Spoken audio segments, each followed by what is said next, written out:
Joe Rogan Podcast. Check it out. The Joe Rogan Experience. Train by day, Joe Rogan Podcast by night, all day. Hello. What's up, man? We're back. We're back. What's cracking? Same stuff, new day. Yeah, sort of. The war on peptides is going on right now. It is. This is interesting. To explain it is going to take a little bit of time, but I'd love to dig into it. Let's explain it, because there is no reason why they would be banning these things other than for their own profit. You got it. You That's get the gist of it. That's the only reason. So there is no danger that these things are causing. There's no public health concern. There's no people dropping dead. But meanwhile, people are dropping dead from the ones that they have sanctioned. Yeah, and so I like to tell people what you're seeing is a symptom of a disease. And the same thing we do in healthcare. We don't talk about the symptoms. We don't treat this. We unfortunately do treat the symptom and not the root cause of the disease. And so to diagnose what the real issue is, we've got to dig a little deeper into the history and what's going on there. And it's a pretty insidious disease, and it's spread throughout all of the government. And that disease is private industry and its influence on the federal government and the decisions they make.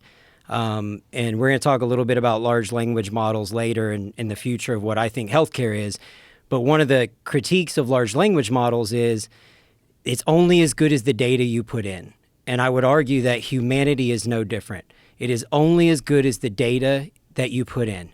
And so if the federal government and the FDA is going to allow an open door policy with big pharma, they're going to come to the conclusions and decisions and policies that benefit big pharma.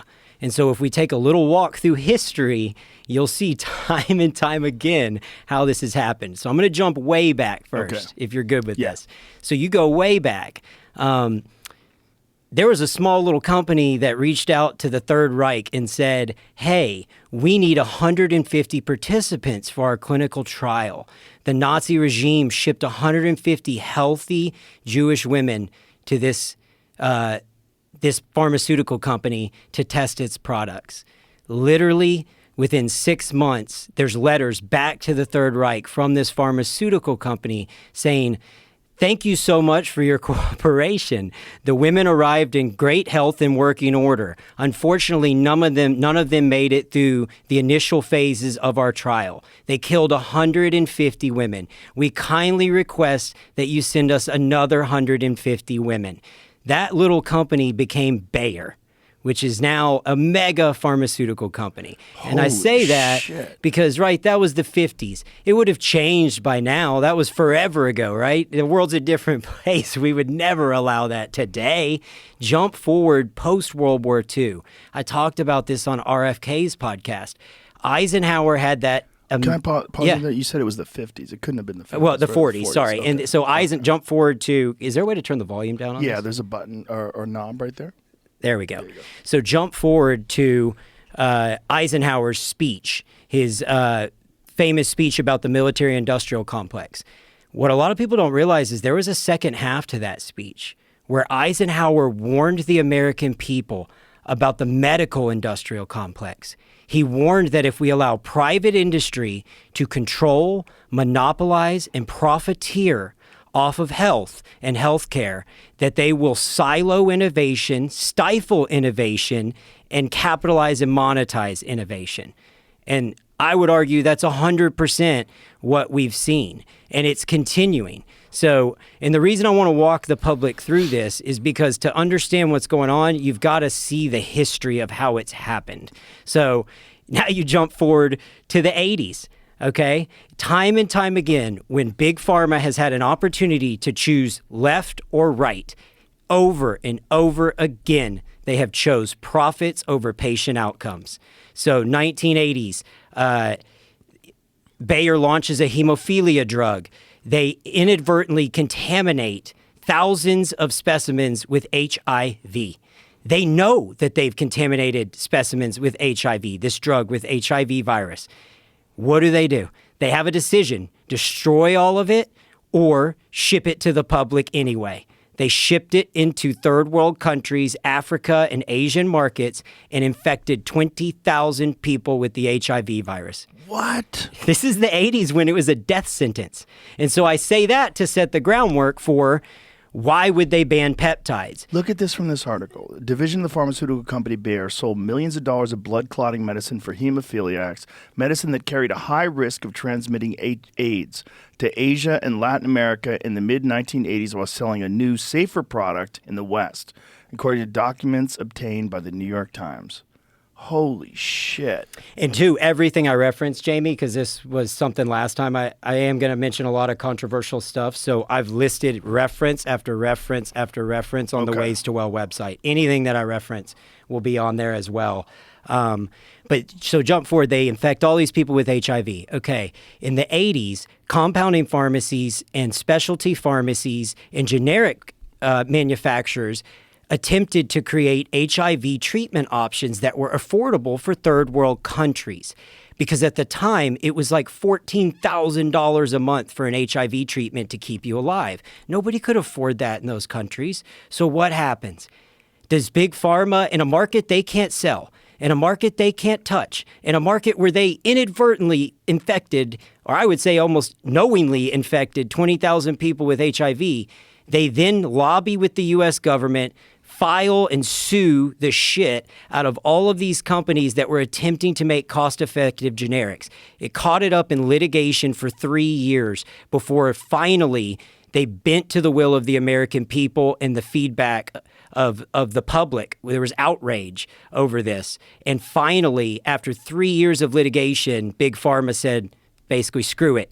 Go ahead and give them the HIV, let them make these HIV meds in these countries that aren't buying our product anyway. And so I just say all this so you know the people we're dealing with, right? And then you jump forward to the opioid crisis, which was predicated by the Valium crisis of I think that was the 40s or 50s.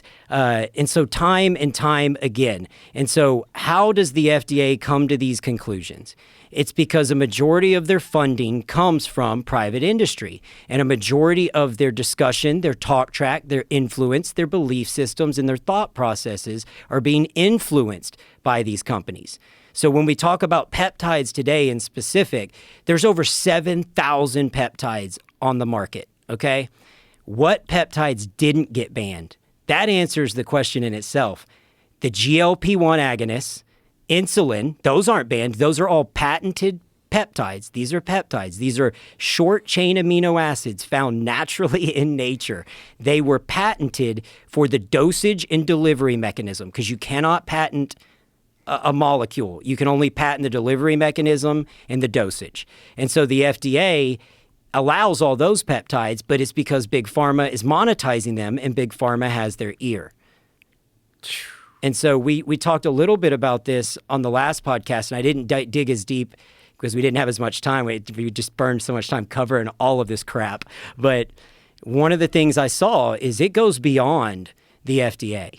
This insidious virus, this disease state that we're seeing the symptoms of, carries all the way into the DEA, the DOJ. When I owned my own pharmacies and labs that build insurance, that was one of the things I was talking about. I hired a former Department of Justice prosecutor to come in and help me build out my compliance program. And he told me, Brigham, when I was at the DOJ, we had an open meeting every month with the heads of the pharmacy benefit managers where they would come with stacks of papers, books of papers of people that they wanted us to federally indict. Okay? And so as I begin to layer this, you'll understand where this is going. So if they can't indict someone if they did nothing wrong, right? That would be the lens that the average American has.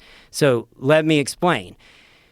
You have let's say I build a blood lab, which I did, and I go out and I educate clinicians on the importance of running comprehensive blood work. I go to the insurance companies and I say, I would like to be in network with you, United, Cigna, Aetna. Their response is, go pound sand. We're not taking any more in-network contracts. So my options at that point are to lay everyone off, shut down, and go home, or bill them out of network. The issue with billing them out of network, and so the patients understand, or the listeners, you're paying for out-of-network benefits, and you're paying these big companies, these big insurance companies, for the right to be able to choose where you get your blood work done, your blood work analysis, all of these things. What ends up happening is if you're out of network as a lab, as any of these, whether it's a blood lab, a genetic screening lab, like Gary talked about the MTFHR test, the motherfucker test, we were doing that 8-9 years ago. That was one of the tests we offered, was this gene carrier test to identify the root cause of why people are having these issues. Any of it, insurance said, no, we're not going to let you in network. So you're forced to bill out of network. What does that mean? They pay me 30% of bill charges.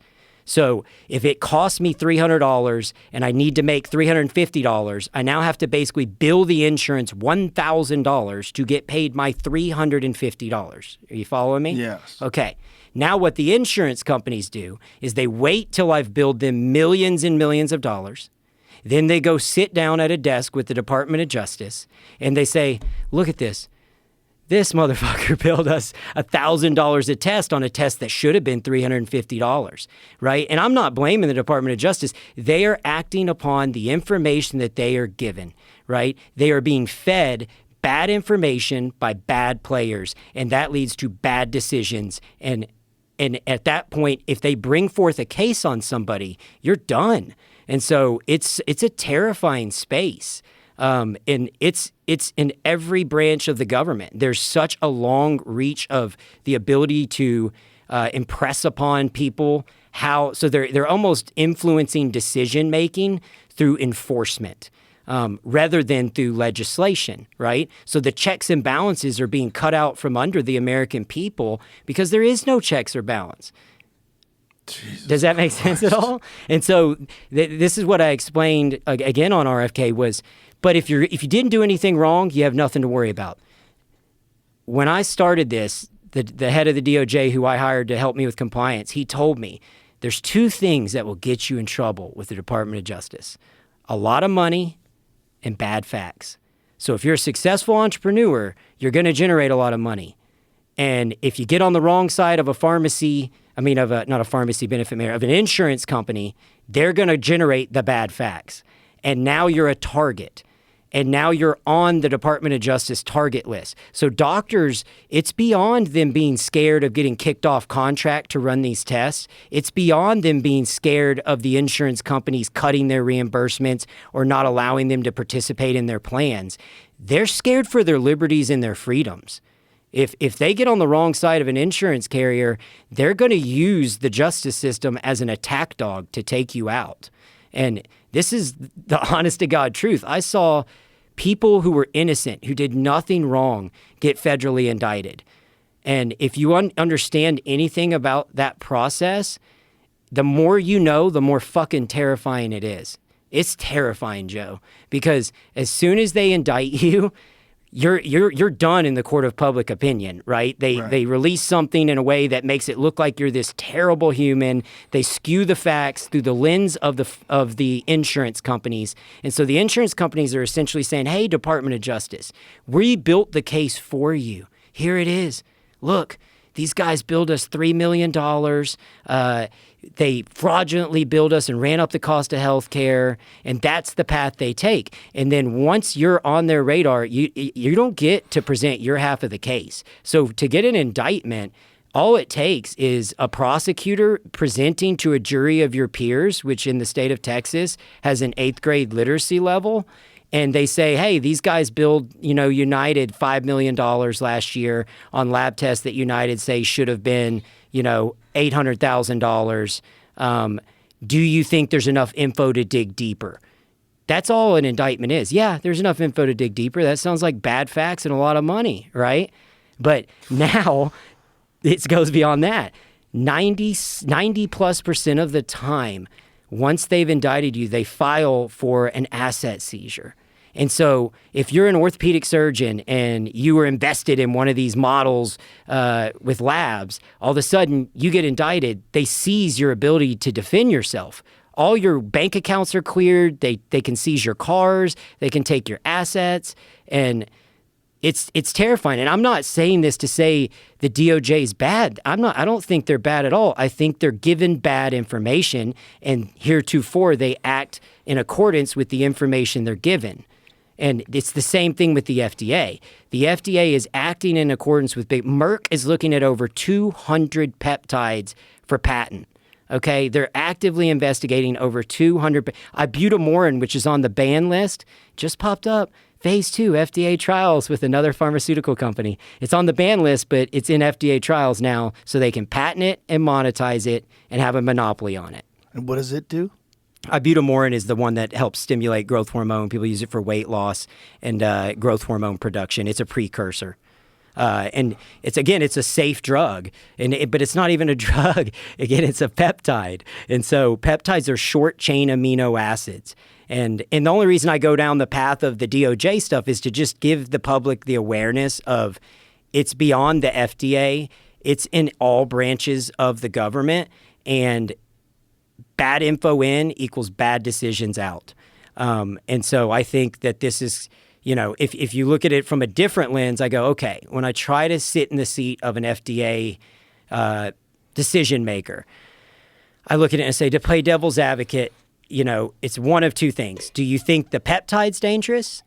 Do you think these short chain amino acids are dangerous? Because if so, you're allowing big pharma to use them. And there's no data that shows that any of these peptides that are on the ban list are dangerous, like BPC 157. And when I say banned list, let me step back on that. They didn't ban the peptides. They reclassified the peptides under a category of dangerous. And through that, they indirectly have killed the market on those peptides, because most doctors in America are not going to write a drug that's on an FDA dangerous list, because it opens them up to litigation and risk. And what is how do they classify something as dangerous? Don't they have to have some kind of evidence? In this instance, there's no evidence. There's literally, and even if you look at adverse events that have been reported across the United States, almost all those adverse events are black market. Any adverse event regarding BPC 157 is literally a black market product that somebody bought from China or Canada that's filled with potential particulates or issues of contamination, lack of efficacy, or too much efficacy. And so where I was going with this is, we know for sure that the peptide itself isn't dangerous. So then you go and say, okay, do you not think that FDA regulated compounding pharmacies are capable of compounding these peptides? The highest paid person in my building is my quality and compliance guy. He literally worked for Abbott Laboratories for 15 years, working hand in hand with the FDA to make sure they follow all of their protocols and procedures. So just so the public knows, any product that comes into our pharmacy at Revive, our compounding pharmacy, we make sure it's an FDA-approved ingredient with an independent third-party verification of the ingredient itself, right? Showing that it is 100% the ingredients they tell us it is. Then we compound it in an ISO 5 environment. The law says we need to do ISO 7. We go above and beyond and use an ISO 5 sterile facility. We have the two highest paid employees in our building are our regulatory compliance guys that are over quality controls. Okay, so then from there, whenever we compound a product, we send every single batch off to be independently third-party verified by an independent lab, unaffiliated with us, and we file those records away.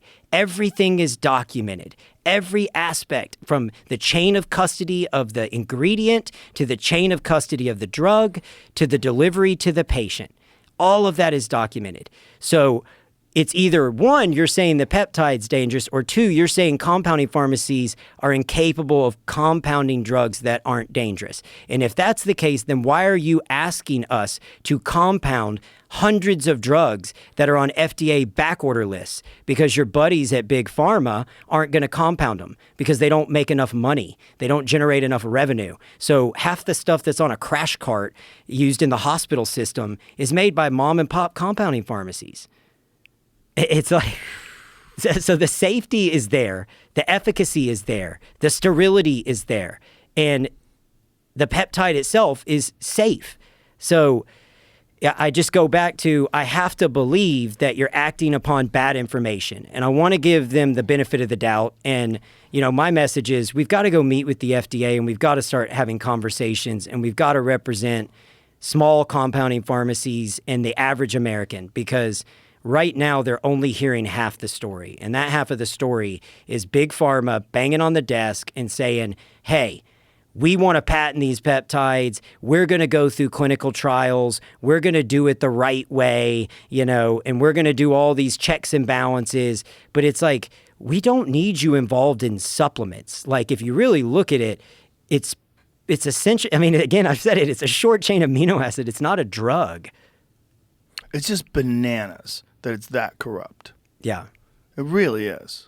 It is. And you going and having a conversation with the FDA, in my mind, that's not going to fix jack shit.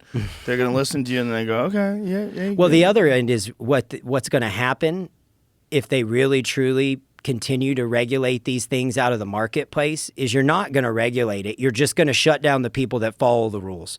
You're going to shut down the compounding pharmacies that do things right. And here's an example, like, let's talk about the peptides that didn't get banned, the GLP-1s, which is what a lot of people know as Wegovy, Ozempic. The generic names are tirzepatide, tirzepatide, and semaglutide.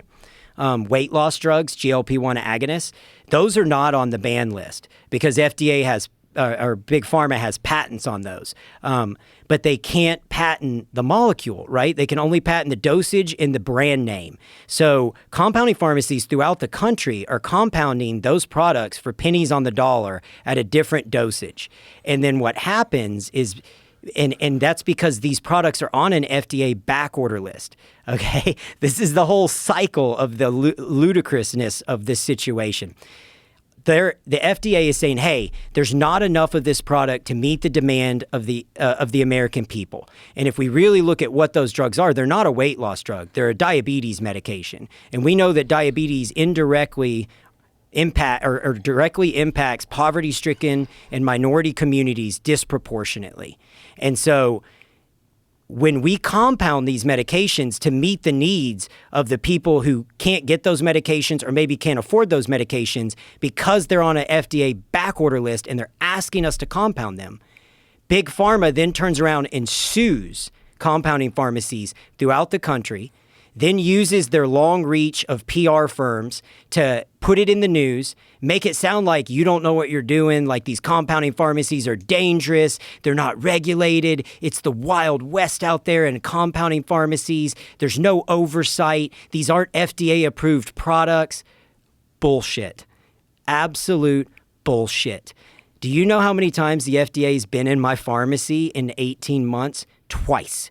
We've interacted with them 4 times in 18 months. Do you know that there are 2,500 manufacturing facilities owned by Big Pharma that have not been inspected in 5 or more years? 5 or more years. Furthermore, they've outsourced their manufacturing to third world countries in rural areas. And those products, when they come into the United States, do not go under FDA inspection. There is no validity testing like we do. There's no sterility testing. There's none of that. And so why are GLP-1s on back order? You want to know why? Sure. Because the Eli Lilly specifically with its product got one of their facilities shut down because they failed FDA inspection with egregious actions. We saw just a few weeks ago, eye drops that are from FDA-approved sources got recalled. And when a whistleblower blew the whistle, they go in and there's people in their isosterile rooms barefoot. Like, the level of egregiousness and manipulation is insane. But when you control the media and you have the ear of the government and you can move chess pieces, it makes it hard to, be able to navigate that, compete with that, and educate people. And so if you didn't give me a platform, nobody would know this stuff. If it wasn't for people like you and Robert Kennedy and people who question things and challenge the system, I can't SEO optimize. I can't Google search engine optimize. I can't get these messages out. I called a PR firm to say, hey, how do we combat this and what can we do? And they were like, the best bet you have is long form media like podcasts. That's really the only way you're going to get it out there. It's not going to be something picked up by the media outlets. Because they're dirty too. Well, a lot of their advertising and funding comes from big pharma, and so it makes it tough. Well, we found that out during the pandemic. But what's fascinating is it's had a terrible effect on their bottom line. Because people watch them shill for these pharmaceutical drug companies and not report adverse events and not report the dangers of shutting down schools and all the harm that it's doing to children, all the harm that it's doing to business, because they didn't report on that, people lost faith in them. Yep. Like radically. CNN showed recently its lowest rating since 1991. Well, look at what they did with you with the vaccines. And I don't know if you saw now, two different articles in the last 60 days probably. One is that people who have been vaccinated multiple times over, I think, the age of 60 are at an increased risk of being hospitalized with COVID was one of the articles. Yeah. And then the other article was that two of the heads of the FDA that approved the vaccines now went to go work for Moderna. In the last 40 years, okay, the last 40 years of the FDA, two heads of the FDA have not gone to work for industry. Two. Only two. That's nuts. That's insanity. And so, and that's the same thing that was happening at the DOJ. And that's why I wanted to bring up the DOJ. And as well, even though that they have nothing to do with the peptides, they are part of the healthcare industrial complex inadvertently because they're being used as an attack dog by the big insurance companies. And all it takes is one orthopedic surgeon getting indicted for something or one general surgeon getting indicted for something for everyone to go, fuck that. I'm done. I'm not doing that test. I'm not doing a genetic test. Right. Like, no way. And now insurance doesn't even cover any of those tests. And so they're going to force anything out of the marketplace with time. But in the short term, they're going to run their offense. And that same level of spit that's being swapped at the FDA is being swapped at the DOJ. So the big insurance companies attempt to recruit away DOJ prosecutors. And once they've built their reputation in working as a steward for the people at the Department of Justice, and they put some big hides on the wall and build a name for themselves, they'll get recruited to private industry. And one of the big options for them is to go work for the insurance companies, including the FBI agents. So most of the, and I say this because I don't think the average clinician in America even understands. When you have a insurance special investigative unit show up at your practice, which happens. So if you run a lot of blood tests or you do a lot of genetic tests or you do anything that the insurance company thinks, man, this guy's doing these tests, I don't want him doing these tests anymore. There's a chance that they send an auditor, and that auditor is a special investigative unit. And that guy is typically a former FBI agent that worked for the federal government who still has all those connections at the office. And so there's just so much cross-pollination. And again, it's not me saying the DOJ is bad or the FDA is bad. I'm saying when they're given bad information, just like AI, information in, information out. Like, why would they be upset at people running tests? Well, this gets super complicated. We talked about this on the last podcast. So there's laws, rules, and regs, and the state and federal laws say that physicians are allowed to have an investment in an entity. So a lot of people don't know that. Like when you go to a surgery center, there's a good chance that that surgeon owns into that surgery center.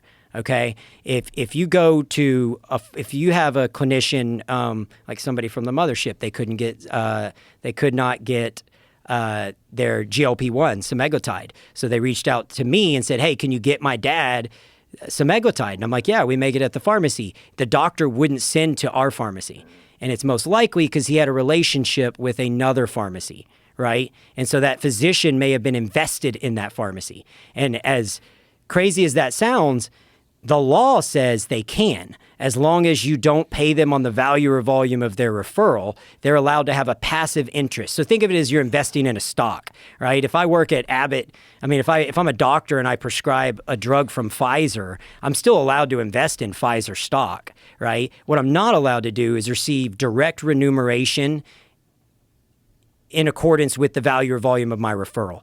It cannot be an arrangement where you say, I'm going to give you $100 per patient, right? That's a kickback. That's illegal. That's a violation of federal and state law.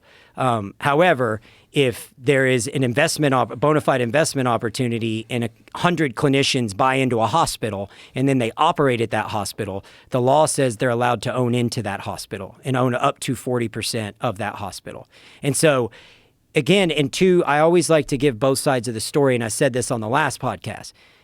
There are bad people doing bad things throughout every aspect of this. It's not insurance companies are all bad and clinicians are all good and lab owners are all good.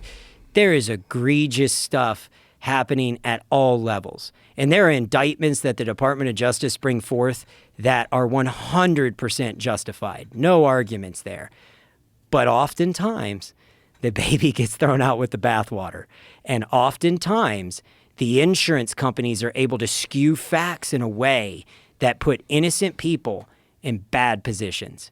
And that's all I'm trying to say. And so it's so deep and runs so deep, it'd take us 7 podcasts to cover all this stuff. But I mean, it's real. It's not foo-foo stuff. It's real. It's happening every day. And most people have zero idea this is happening. And most people just look at the recommendations, whatever it is, whether it's been discussed in the media, or whether their doctor tells them, and they don't have any idea what the influence behind that is. Correct. Ugh. It's tough. I mean, it's tough. It's nuts. But the side effect profile's safe on the peptides. Like, there's the efficacy, like, time and time again. I cannot tell you how many patients and clinicians who buy BPC for their patients throughout the United States have had phenomenal results with the healing factors. And I attached some links on the Ways to Well website about BPC and studies done with healing spine injuries, with healing joint injuries. And there's even a study on safety, and it wasn't in humans, but the safety study was in mammals, dogs, and mice. And yeah, it literally talks about how there was 0 side effects seen, irregardless of dosage. So this study is gastric That's just BPC. That's the the full name of BPC. How do you say it? Pentadecapeptide. Pentadecapeptide body protection compound BPC 157 and its role in accelerating musculoskeletal soft tissue healing. Yeah, it works, man. It really does work. It's insane how well it works. Yeah, it works. And so what's sad is, so as we talk about, there's just so much to cover. Sorry, I did this last time too. No, but as we apologize. look at it, go wild. As we look at it and we say, okay, what's going to happen? So one of two things: either the FDA will hopefully meet with compounding pharmacies and have the discussion, and we can dive a little deeper and hopefully bring them to the light and bring awareness to this, or they ban these things. And what's going to happen is exactly what happened with the opioid epidemic. People are going to turn to black market, right? We had more opioid-related deaths last year than ever in the history of the United States. More people have now died of opioids than the Vietnam War. It is killing young Americans left and right. It's because you allowed Purdue Pharma to push a product into the market that never had safety trials, right, as far as addiction goes. They piggybacked onto a previous indication of their cotton system, get it into the marketplace. All these people get addicted. Boom. Let's overregulate. Let's make it really hard to get opioids. Now everyone turns to black market. And that's exactly what's going to happen with peptides. People are already buying it off the internet. They're buying it from China. They're buying it from black market sources. They're buying it from non-human use sources. And that means that there is no oversight. They do not go through all the protocols and procedures that we go through at our pharmacy. Like all of the safety nets, all of the checks and balances, all the things that I just went through about how we do it are gone. And so now, yeah, you do risk adverse events. You do risk issues because who knows what contaminants in that. Right, especially if you're getting it from some country and they're cutting corners and they're just selling you whatever they can. And so the fallacy, though, the biggest fallacy is that if it comes from a big pharmaceutical company and it's in the American market, that it's safe. because time and time again, they've misrepresented the safety, they've misrepresented the efficacy, right? And then you go beyond that, they've also misrepresented their compliance and regulatory and their quality controls, right? Where I was going earlier is they've outsourced 30% of their manufacturing to outside of the United States to third world countries where it's cheaper to manufacture. In fact, a lot of them are manufacturing in rural areas of India, where sometimes there's no running water at the hotels. So if I'm an FDA inspector and I can choose to go down the street and inspect a compounding pharmacy in Austin, Texas, or I've got to get on a plane and fly to a rural part of India, and now I have to give you 3 months heads up before I come, right? When the FDA shows up at my building, they show up and they say, we're coming in and you're going to let us look at everything you're doing, and we're going to follow your employees around for the next 3 weeks, and we're going to see if anything they've done is incorrect. That's the level of scrutiny we face. The level of scrutiny Big Pharma faces is we moved our facilities overseas. You got to give us a 3 months notice to go into those facilities. And then when you get into those facilities, there's a book called Bottle of Lies. It's an investigative journalist. And it'll blow your mind. Like when the FDA showed up, they were burning records. That's with 3 months notice. They were burning records. They made up their efficacy data. The data was all falsified over and over and over again. These things have happened. And I don't remember the author's name, but the book is called Bottle of Lies. And she dives deep into that. She was an investigative journalist. Jesus Christ. So when they're putting these things on the dangerous list, things like BPC 157, is the idea that they're going to come up with their own version of BPC 157 or something similar to it and patent it because they know the demand is there? That is my assumption, is that that's what Big Pharma is attempting to do, because I don't understand otherwise why the FDA all of the sudden would have made this choice. It blindsided everyone, compounding pharmacies, clinicians. Nobody saw this coming because there weren't a bunch of adverse events. Literally, the only adverse events I've seen with anything on that ban list, and we've treated, I don't even know how many, because Ways to Well has 30,000 patients in our patient population. My pharmacy, the last I saw was over 500,000 people have filled prescriptions. We're nationwide. We're working with some of the biggest telemedicine companies in the country, clinicians throughout the country. We're one of the bigger pharmacies providing these solutions for these practices. And the only adverse events we've seen is like an injection site inflammation response, an inflammatory response at the injection site. Sometimes it'll itch. The worst is somebody's gotten cold sweats for a few minutes, and that's rare. Those are rare reportings. Like this is, again, because you look at it, it occurs naturally in nature. It's a peptide. It's an amino acid. It is a building block of life that your body becomes deficient in as you age. Right? Our body becomes less and less efficient. And so these peptides are a way to supplement. My buddy Ryan Humiston did a video on it. He's like a big YouTuber. And he called it Flintstone vitamins for grown-ups. And it's like, it is. This is the reason, the reason that supplements aren't regulated by the FDA is because Ronald Reagan said, I don't want the FDA telling me what vitamins I can and can't take. Right? But because this is an injectable and it's sterile for the most part, and they're pill forms too, but the FDA says, well, if it's an injectable, it's sterile, and it's made at a compounding pharmacy, then we have oversight. But I want to be clear, they didn't ban it. They just put it on a dangerous list. And this is one of the things that makes it difficult to navigate as an entrepreneur is you go, well, what are we supposed to do with that? Does that mean we're not allowed to make it? Does that mean we are allowed to make it? You're saying it's dangerous, but we're not having side effects, and we're having great efficacious results.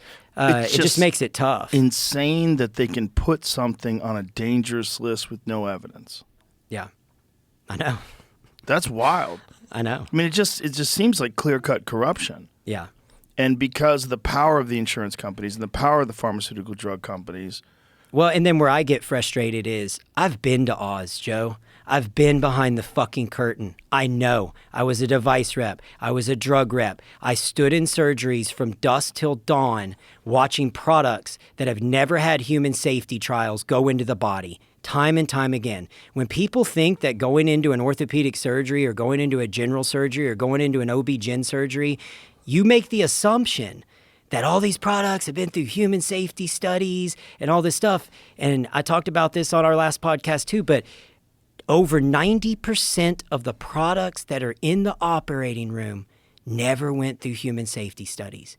The FDA created what's called the 510K approval process in the 70s. They said, it's growing too fast. We're bogged down. We can't get to all this shit. Now you're bolting on all these extra products in addition to drugs. And now we're talking biologics. And let's not even get into AI and large language models.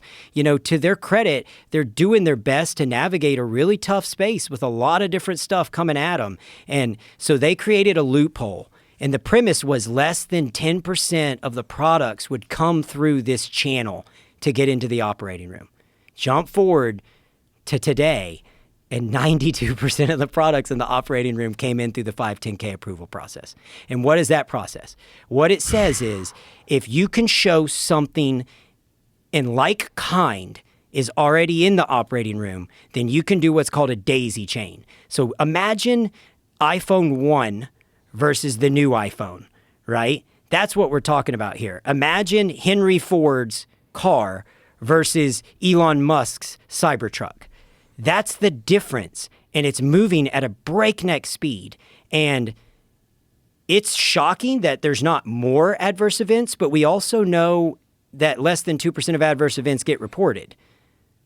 And so I can give you a real-world example on that, too. When I was a rep, there were shavers that kept continually changing, right?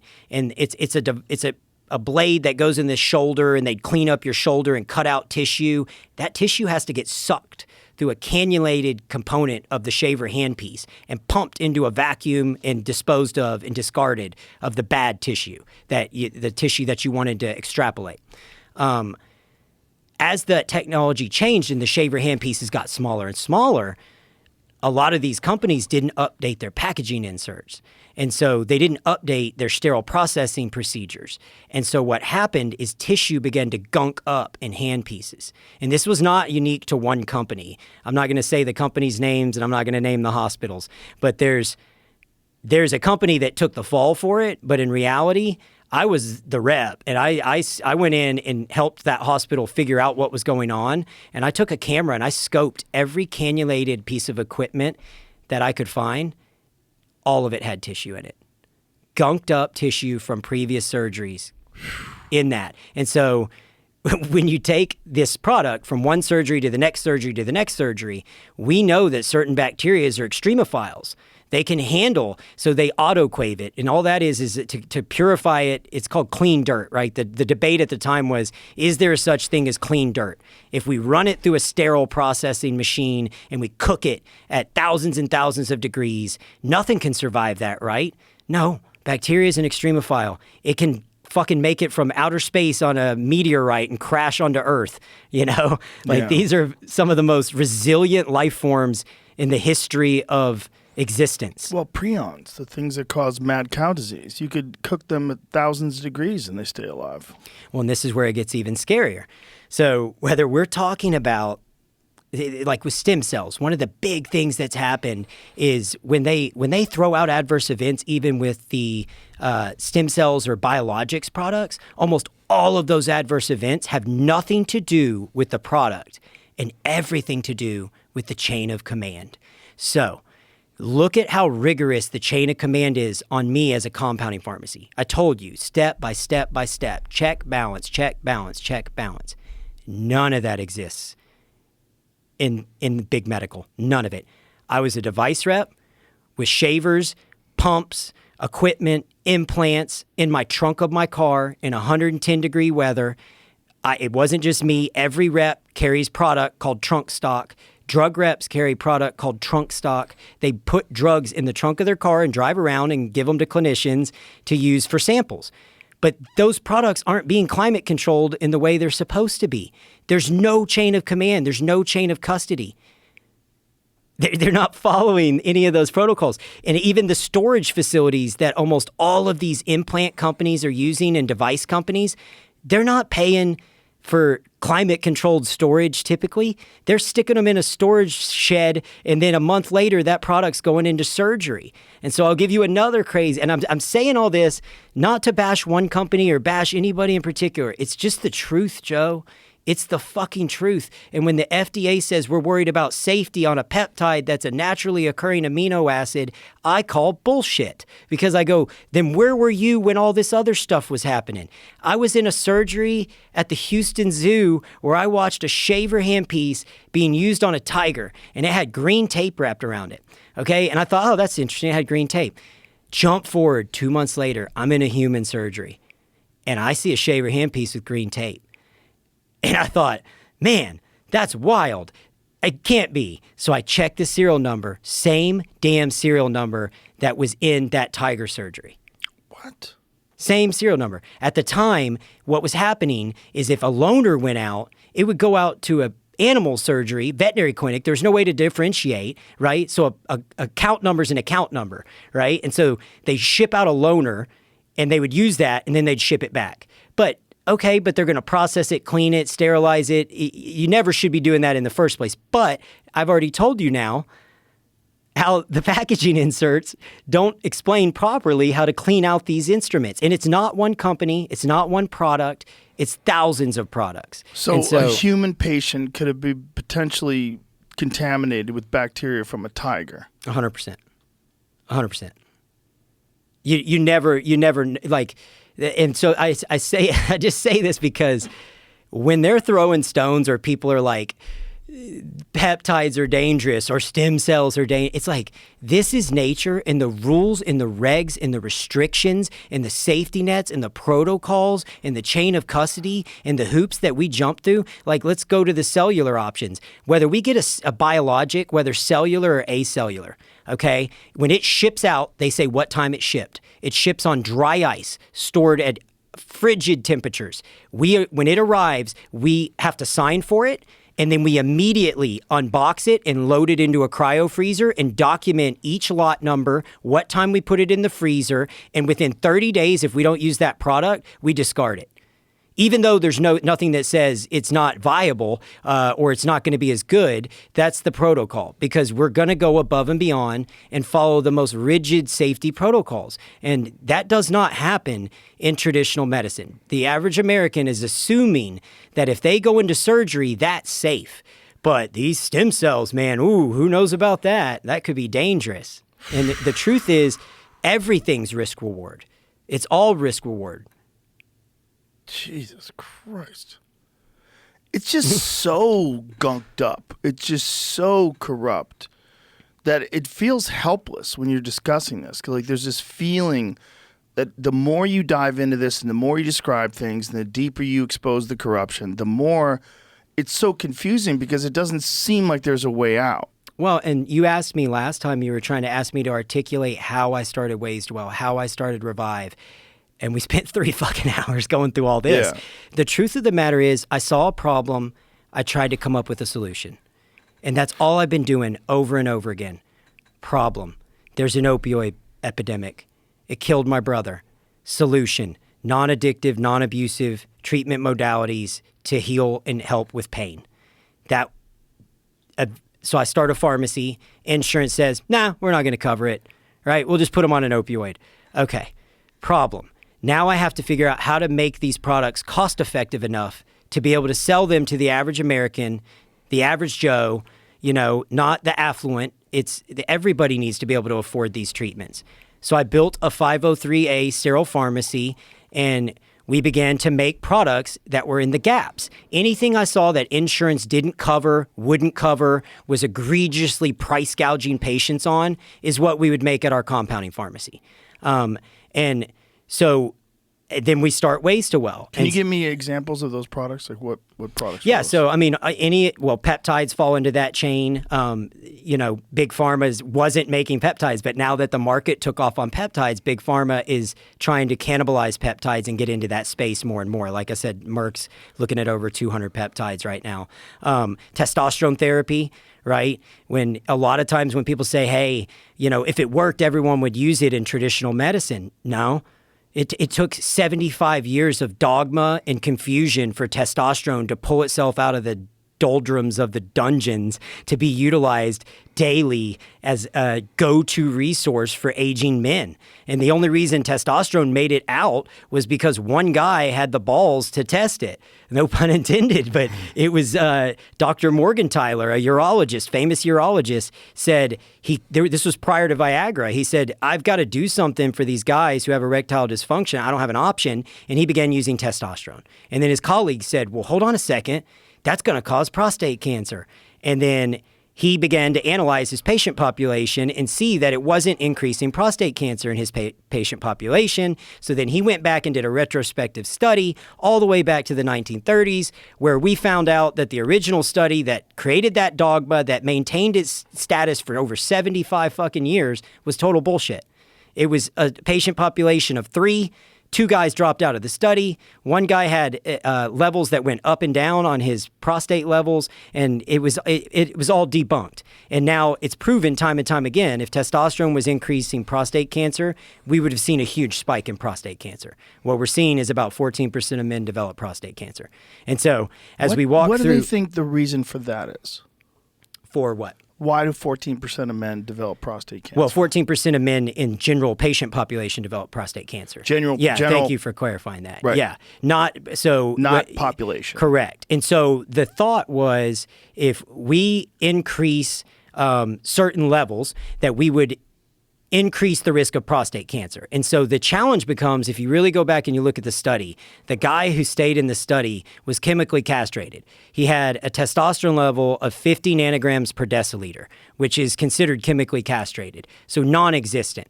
What Morgenthaler discovered was when we take you from 50, chemically castrated, to low, 250, we increase your risk of prostate cancer, because your prostate cancer risk at 0 testosterone is basically 0, right? But once we push past 250, the low number, we now reduce your risk of prostate cancer. In fact, we insulate you from various forms of cancer beyond prostate cancer. So there's a therapeutic benefit if we get you into optimal ranges.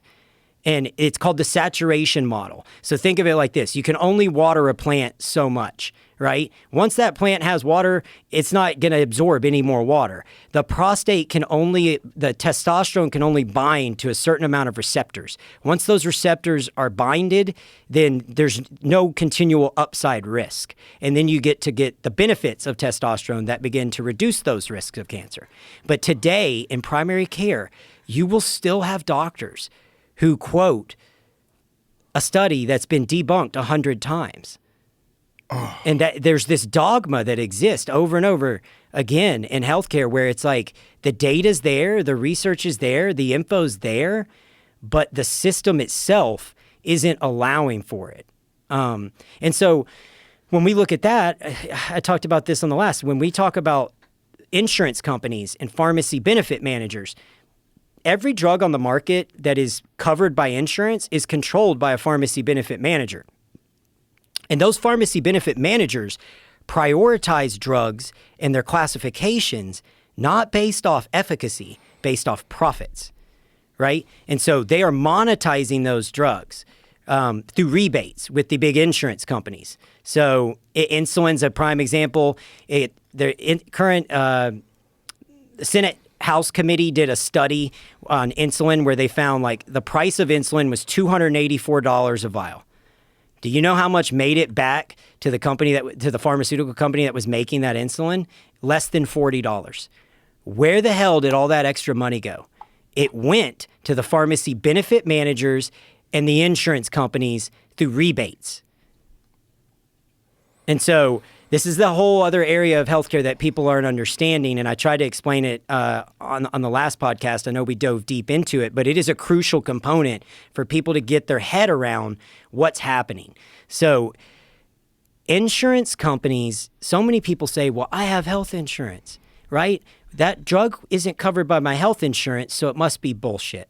Or that test isn't covered by my health insurance, so it must be bullshit. No. You don't have health insurance. What you have is managed care plan. they've renamed these plans.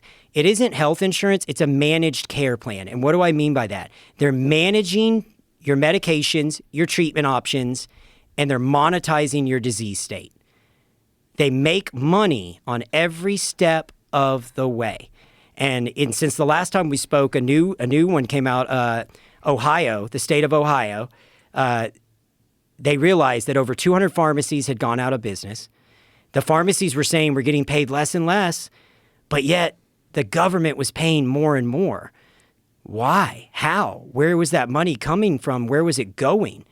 When they used, I can't remember, 30-something auditors at the state level, and what they found was $240 million in pharmacy benefit manager fraud. $240 million in money that they extrapolated from the American people, from the people of the state of Ohio, because taxpayer dollars are who's paying for this stuff. And these pharmacy benefit managers are making their money on the spread. So there's layer upon layer upon layer of how insurance companies can move dollars to maximize profits. Jesus Christ. Does that make sense at all? It makes sense, but it's just like the more you talk, the more disheartening it is. Well, I mean, there's two different views on it, right? There's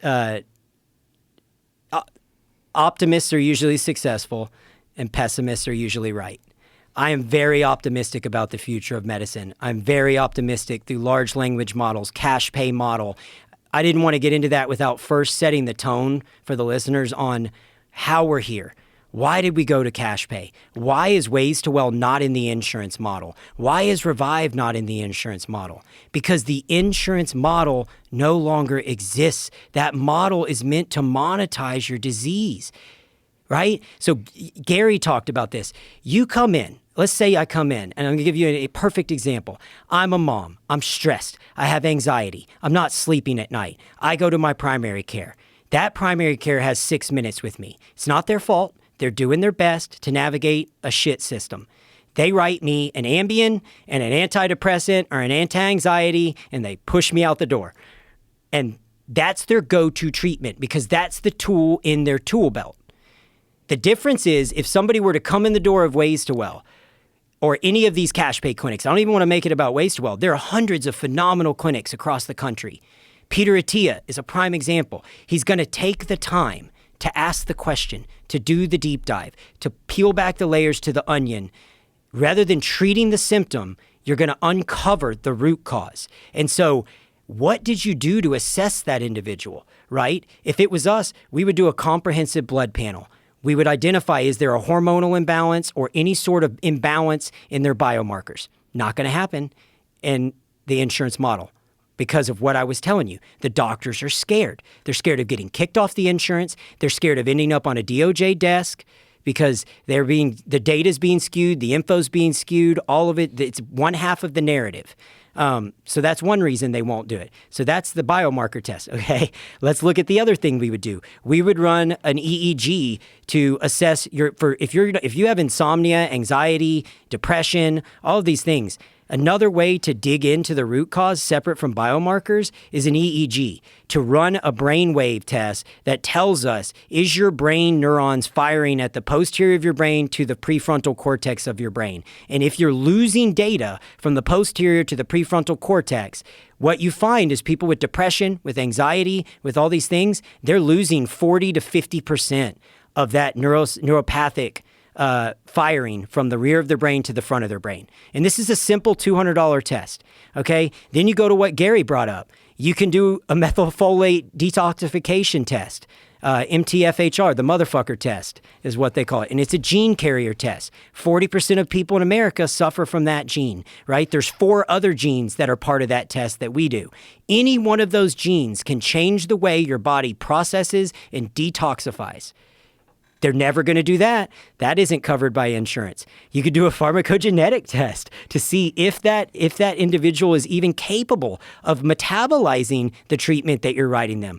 Do they have a cytochrome P450 variant? Will this even work? How are they processing their food? We can do a gut biome test. We can identify, do you have a food allergy? Is your gut biome in good working order? Not covered by insurance. Do you get where I'm going? Yeah. There's 7 or 8 things we should be doing before we ever write you a fucking drug. For sure, 7 or 8 easy things, and you're not talking about $1 million. Like, I bet all of those tests combined come out to less than $1,000. And I know that's a lot, but how much do you spend on your car payment? How much do you spend on your house? You're spending a portion of your life in that. You're spending 100% of this existence in this flesh vessel, and you only get one of them. What are you going to do with it? Are you going to put your life in the hands of these fucking assholes that are here to extrapolate money from you and manage you into chronic disease? And I'm not saying the doctors are. The doctors are just using the tools that are in their tool belt.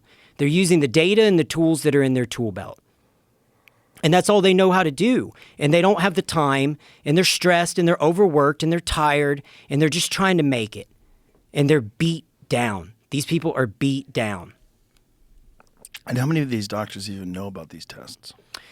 A lot of them don't, because again, a lot of it's not covered by insurance. And so if it's not in their wheelhouse, and so when you went back to, wait, doctors have investments.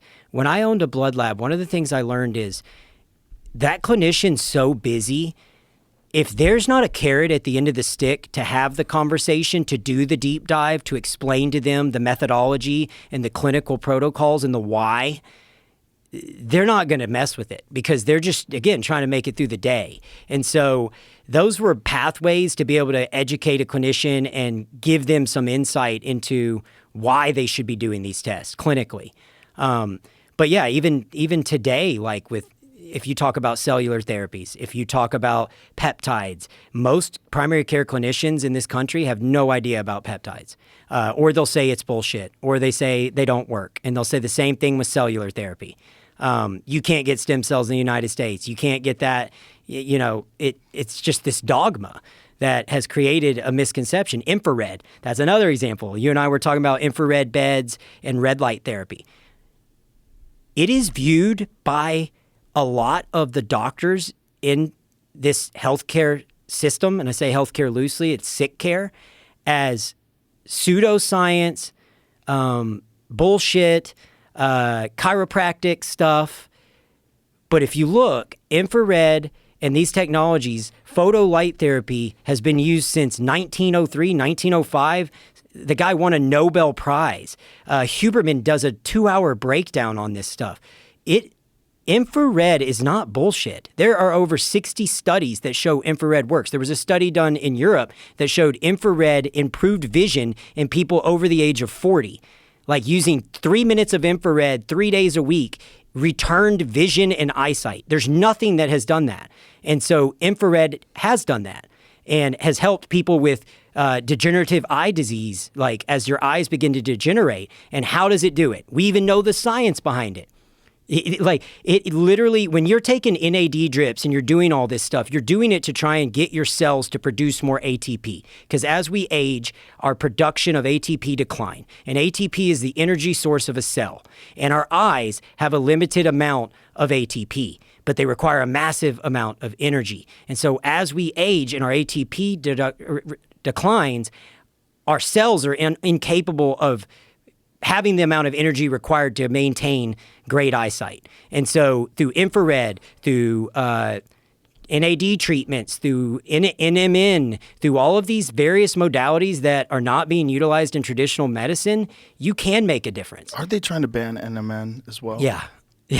It's just crazy. Again, same thing. Yeah. Where's the negative side effects? And all NMN is a precursor to NAD. Right. And even NAD, when I sent you that study a year ago, my mind's changed. I'm constantly evolving. I'm constantly learning, right? I've listened to some people in academia that told me they thought NAD was bullshit.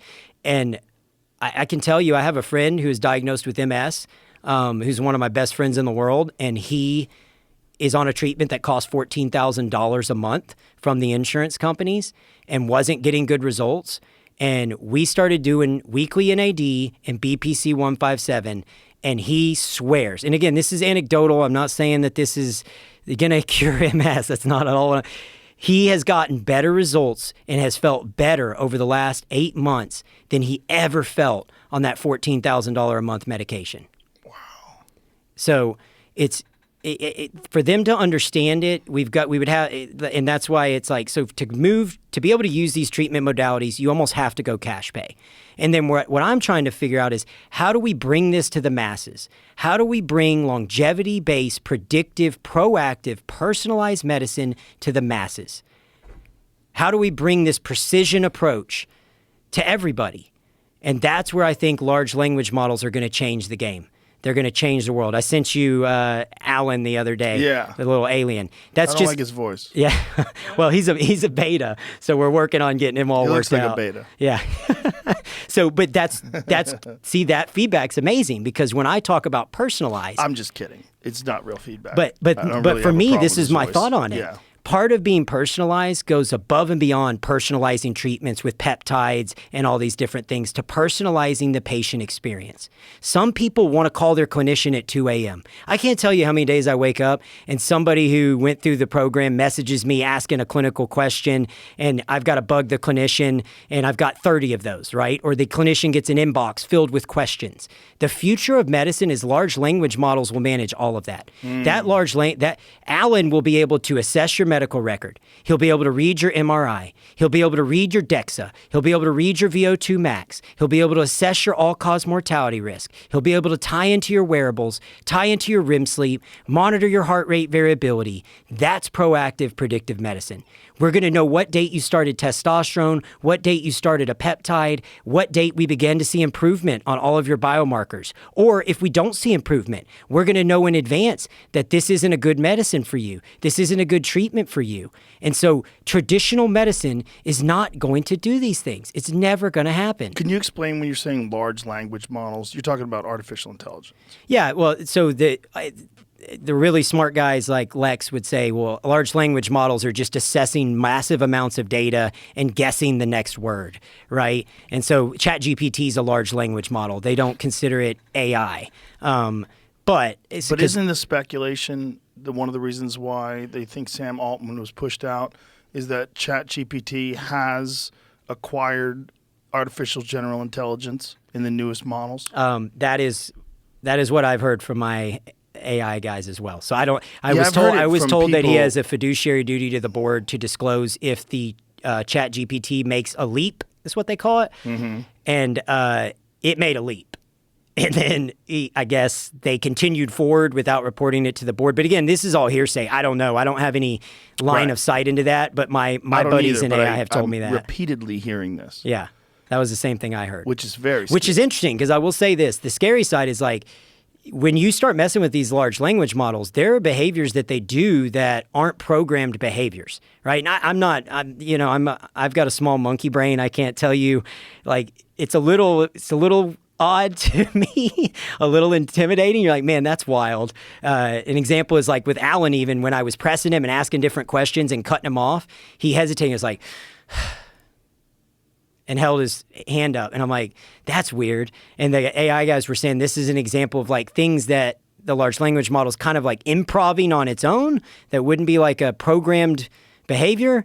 So, I mean, the future is scary and exciting, right? And I look at that. So your little AI gives you a finger to like, hold on a second, because I kept asking him changing the questions on him and asking him to reword stuff. And he's not programmed to do that? No. And so there's interesting stuff like that. And like, I don't know enough about it because I'm not a tech guy. I've come from healthcare. But what I see is, like everything, Alan and these AI models are a tool in the tool belt. And any tool can be used for good or for bad. And so my vision for the future of AI and large language models is using that to scale and bring predictive medicine to the masses. When I came on your podcast last time, we had thousands upon thousands of people register. In my model, a clinician spends 45 minutes with you reviewing your lab results, deep diving into every aspect of you at the biological level, deep diving into your gut biome. Whatever test it is we do, we're going to spend the time, and we want to educate and empower patients and give them sovereignty over their health, because they're used to a system where they go in, they're given a drug, and they're pushed out, and they leave going, well, I don't know. I don't really understand. Why am I taking this? What's wrong with me? Right? I don't want that for them. I want patients to be educated and informed and make autonomous decisions that they drive, right? And so the goal is to use large language models to give them a resource. Imagine if I can take the best and brightest minds in medicine and put them in your fucking pocket 24/7. Imagine if you had Huberman and Attia in your pocket and it's 2 a.m. and you got a question about NAD. You just ask Alan. The large language model is going to know all that, and he's going to be able to tie it to your medical records, and he's going to be able to tie it to the pharmacy and know what date your prescription shipped. And the only reason I'll be able to do that, and when we go back to data in, data out, right? In our LLM model, it will be a closed infrastructure. I'm not going to give him access to, or the AI access to the internet, right? The plan is we're going to peer review, we're going to look over anything that's loaded into that algorithm, and we're going to allow him to practice in the way that a Ways to Well clinician would practice and answer questions. He won't be there to provide medical care. He'll be there to be a medical resource. And everything he does, or the AI does, will be monitored and approved by clinicians. But what it does is it allows me to drive down the cost of healthcare, right? Because today, how do I scale? Okay, I can tell you how a lot of my competitors scale. They hire a doctor by the hour, they outsource the clinician, and that's their way that they got into 50 states overnight. So many people are like, why aren't you in 50 states? When are you going to be in all the states? I don't think that's healthcare. I think you're going back to sick care. I don't want an OB-GYN who was pulling babies on a Tuesday, doing a testosterone call on a Thursday with a disease state and a skill set and a knowledge base that she or he doesn't have the knowledge to do. You know what you understand? I'm not saying that they're not a valid clinician at what they do, but you know, it's like asking a jiu-jitsu guy to teach you Muay Thai. I would rather put my faith in large language models that know jiu-jitsu, that know Muay Thai, that know MMA, that know boxing, that know all of the history of those things and those modalities, that know every single product that we offer at Ways to Well, that immediately can recall your previous conversation, what happened. These large language models, so in the demos, he'll literally chart everything that we discuss and put it in writing and load it into an EMR. You got to understand, like when my clinicians do a 45-minute call, they've got to spend 15 minutes reviewing everything, refreshing their memory, trying to go back over everything you talked about. What were your issues? Now they do the call for 45. Now they've got to annotate all that on the back end. AI and large language models will do that in real time, instantaneously. I can only see 6 patients per day per clinician in my model because I'm trying to provide them with great care. I'm trying to bring the Peter Attia, the high-level care approach, but make it affordable for the average person. And so it's been this dance of like, how do we do that? And large language models and AI fix all these problems. And we are on the cusp. It is right there. It is so close. I wanted to show it today, but we're not there yet, and I need to get kinks worked out. But I'm excited for what we're going to be able to do in the future. Now, when you say large language models, what's the engine driving these large language models? Like, what program are you guys running? So with these avatars that we're going to use, it's going to be, well, today it can be backed by any large language model. So that's just the technology. So think of it as the arrow, but the archer is the clinicians and the data and the input and the information. That's where the magic happens. I think there's going to be hundreds, if not thousands, of avatars in the marketplace within 12 months. But when you say large language models, are you using ChatGPT? Yeah, you can use Chat. We use ChatGPT. There's 4 other ones that have language capabilities. Doesn't Elon have one now too? Yeah, Elon has one. And it's a race. And there's a healthcare one. I can't remember the healthcare one that has access to all these medical records and data. The newest ChatGPT outperformed clinicians at reading MRIs. The problem ChatGPT-4 that some people are having with these AI models is that they have biased information.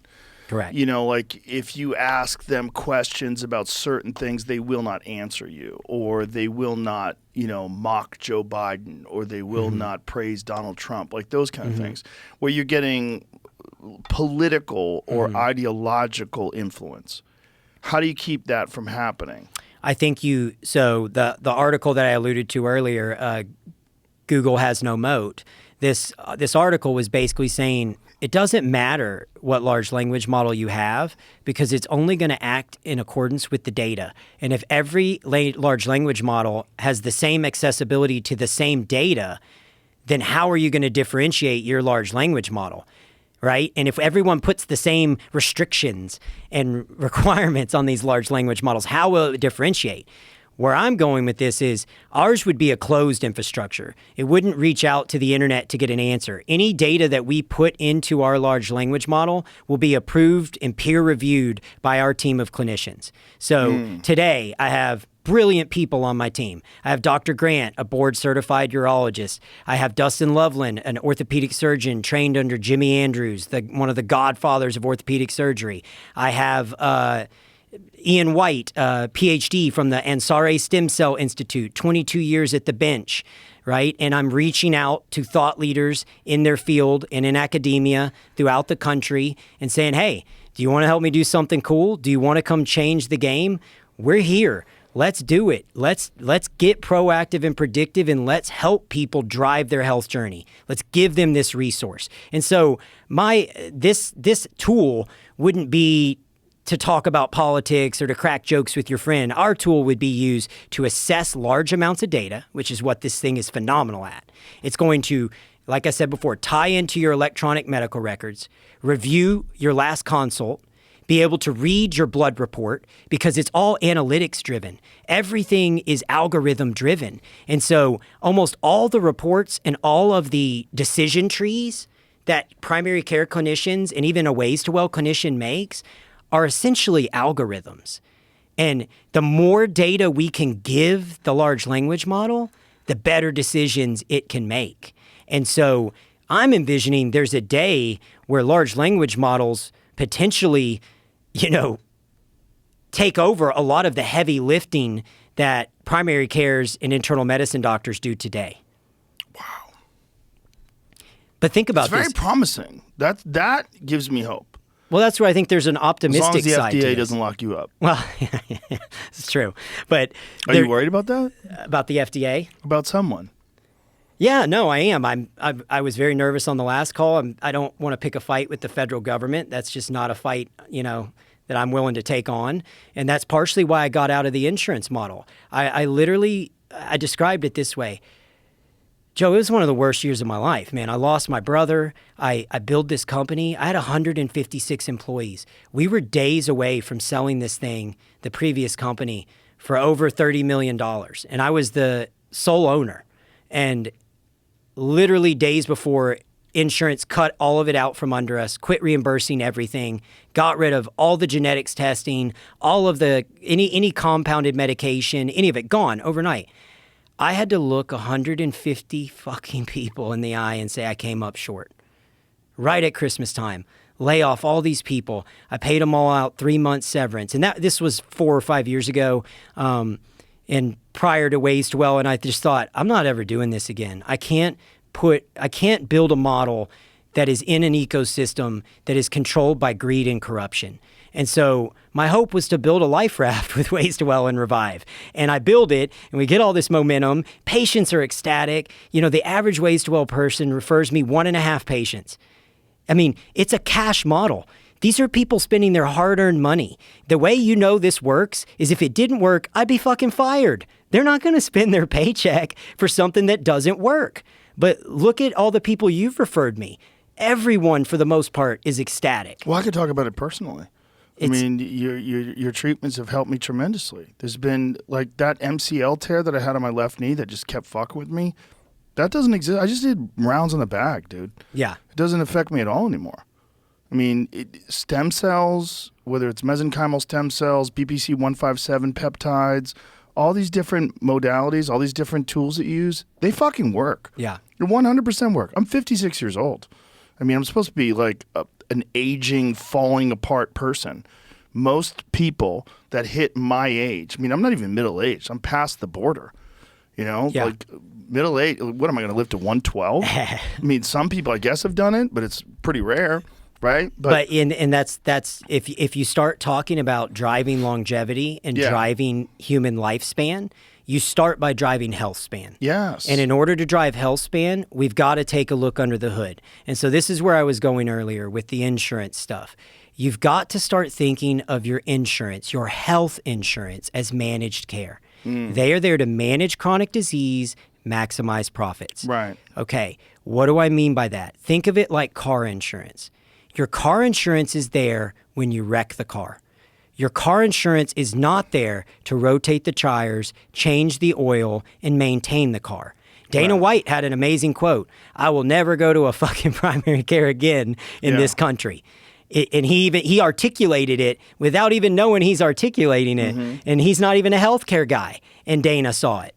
And so, Well, it's based on his own personal recovery. The way his body, when Gary Brecka started working with him, he was, really overweight, pre-diabetic, really fucked up. And now the guy looks fantastic. And what's crazy to me is like the red light bed, what it's done to his face. it's crazy. Like his face looks 10 years younger. It's nuts. Well, a lot of people don't understand like that. And again, Huberman did a phenomenal job. I can't remember the exact podcast, but he dove deep into so when these primary cares or your doctor out there says red light therapy is bullshit, they don't know what they're talking about. It's been around since 1905. A guy won a Nobel Prize for using it to treat a disease state. I can't remember all of it. I'll butcher it, so I won't even try. But the gist of it is, there was just a study done in orthopedics that red light therapy helped reduce osteoarthritis better than steroid injections and the other treatment options that they're using in the marketplace in orthopedics today. And it's not foo-foo pseudoscience. Huberman breaks it down and explains it through using red lights. There's long wave and short wave, right? And the long wave pierces through the epidermis into all of the tissue in your body, all the way to the cellular level, all the way to your cells, spurring cellular turnover and increasing ATP, which is cellular energy. And so it gives your body the energy needed to heal itself. It reduces inflammation. It helps with neuropathic pain.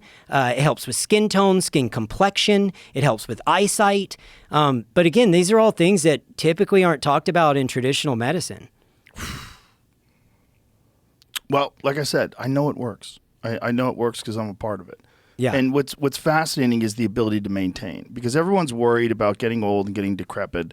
But if you're not seeing any decline as you age in your ability to maintain your physique, your endurance, your energy levels, we haven't done this before. Like, this hasn't been something on a large scale that human beings have participated in while they were going through this process of degeneration, the natural degeneration that most people experience as they get older. It's such a multitude. You asked me too last time what you asked me about low testosterone and what could have caused it, and I look at that and I go, it's everything. Right? Like there's another, when we get back to red light, or not red light, green and blue light can increase testosterone levels. Right? Not only can, they will. You get it from sunlight. So what you found is if you stand in the sun 30 minutes a day, it drastically improves testosterone levels. Again, Huberman goes into this too on a different podcast. By how much? He breaks it down. I don't remember the exact specifics, but the gist of it is if you have low testosterone, okay, are you inflamed? What is your diet? Are you working out? Are you lifting weights? Are you getting sleep? Are you getting sunlight? Are you eating good protein sources? These are all just basic questions that we could ask and dive into to help patients optimize their hormone levels. But what happens if like for me, I was up at 4 a.m. to go get into the operating room. I stood in the operating room and would come out and it'd be dark again. I didn't see the light of day for freaking like 13 years, like literally. And so I look back now and I'm like, well, of course.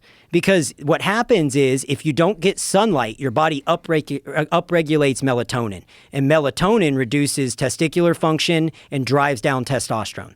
And they believe it's because we evolved, like essentially when we were cave dwellers, we would, in the winters, in the cold time of the year, our rhythms would change with the environment and we would go and be more indoors. That wasn't the best time to breed or procreate. And so in the spring, in the summer, when there's more sunlight, you're in the sun more, and your melatonin level deregulates, your testosterone level upregulates, and all of a sudden you're fertile. And same thing with women. Women are impacted by this as well. Women have testosterone too, so if they're not getting enough sunlight, it can kill their sex drive. It can mess up their hormone levels. Well, women have more testosterone than they have estrogen. I know a lot of people don't realize Isn't that wild? Yeah, it is wild. It's the primary sex hormone for both sexes. Yeah, it's nuts. So Huberman gets into all that, academia. There's tons of studies on this. So and all. I think the main reason it's not adopted more often is they're just in the insurance model, right? They use the tool that's in their tool belt, and if that's not a tool in my tool belt, then I'm not going to talk about it, and I don't have time to do it. And that's where I see large language models and an evolving market allowing patients to get that education on their own. They don't have to wait to talk to a doctor, right? I will have a team of academics right there at your fingertips, proactively analyzing everything about you.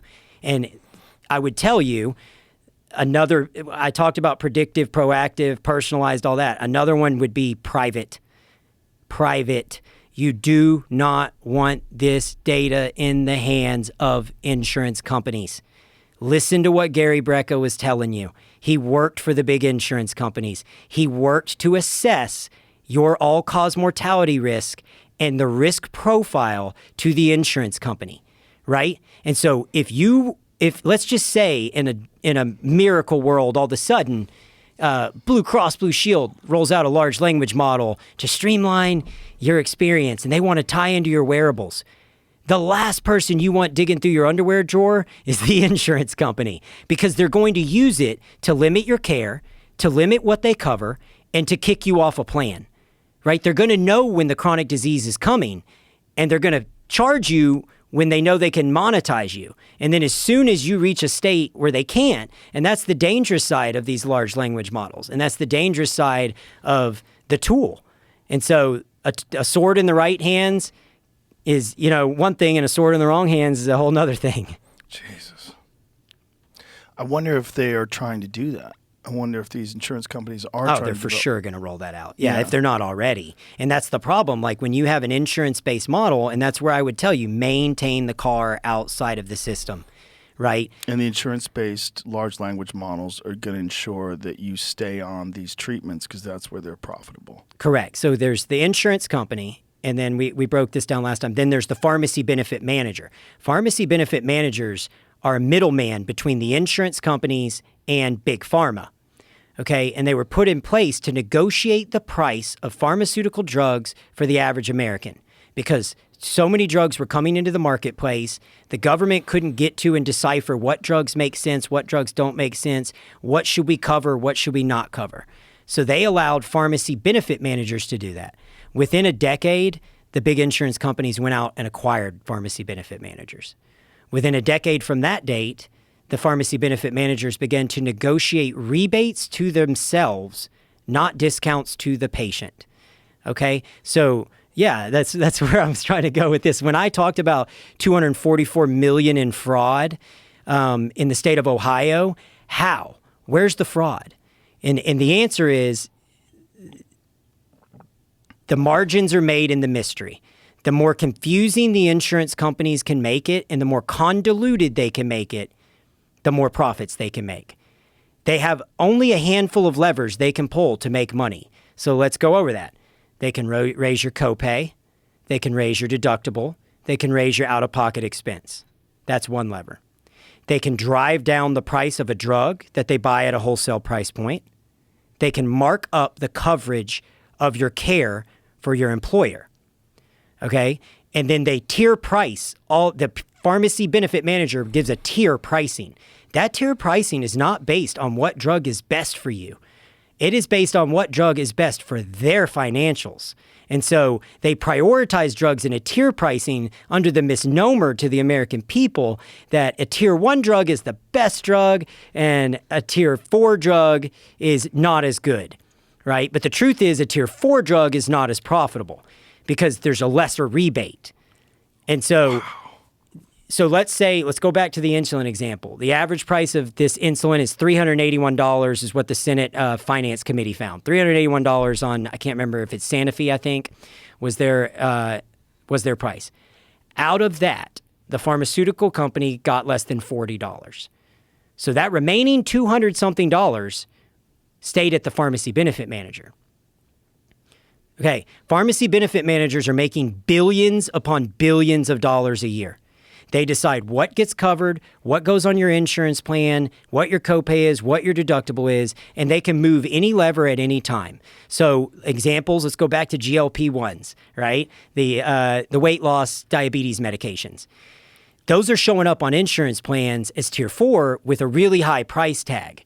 Well, you look at that and you go, man, wouldn't insurance companies want to get rid of that because it's costing them a lot? No, because they're showing that the price of a GLP-1 is $1,300. They never paid $1,300. They paid a fraction of that. But then they go to the patient and they say, hey, this is a tier 4 drug. You have a 50% copay on this drug, $500. Okay, so they made their money there. They made their money off the rebate from Big Pharma. Then so they the come to patient pays more than they actually are paying for the drug. Correct. That is what happens on most drugs. And that that's is just why the I built a copay. compounding pharmacy. Yeah. But even if they don't, let's say it's a drug that you think is covered. Okay. Maybe the pharmacy benefit manager got it wrong. A drug entered the market. They didn't know it was going to be a blockbuster. They miscalculated how this was going to play out. They have lever after lever they can pull. Okay, high margin drugs, they've gone out and bought pharmacies. So they own mail order pharmacies. So what they'll do, like when I owned a pharmacy, Blue Cross Blue Shield, they literally said they owed me over $1 million for 1 month of shipping out drugs. I'd already shipped all the drugs to their patient. I'd already done everything. They come in and say, yeah, we're not going to pay you. We don't think you collected the copays or deductibles. Okay, well, we did. Here's all the records. I can show you how soon can you get an auditor out. We want to cooperate. Like, we're a small company. We need this money. It's 3 months before we can get to you. Okay, and then they begin to make it so hard for you to survive in their insurance model. And then you'll be sitting there and a couple months later, knock on the door. Hey, man, heard it's tough out there for these small pharmacies. You know, we're looking to acquire pharmacies just like you, right? They've gobbled up the lifeblood of America. They've put all these small pharmacies out of business. They now own most of these big juggernaut pharmacies. So even if CVS says, we only made $10 off that prescription, what did the pharmacy benefit manager make? Okay, or what is the pharmacy, your mail order pharmacy making? Lever after lever after lever. Then the last part of it is, my buddy who has MS, his MS treatment, I think, is $14,000 a month. We just met. I have 260-something employees across both organizations. We met with the insurance company. They're raising our rates because they claim they paid $14,000 a month for his drug, right? He had a huge out-of-pocket burden on that drug, but was happy because he thought, well, hey, man, it was going to be 14 and I only had to pay X. And then they never paid the 14 because they negotiated a rebate on the back end. And then they turn around and they mark up my insurance plan for all my employees every year, year after year.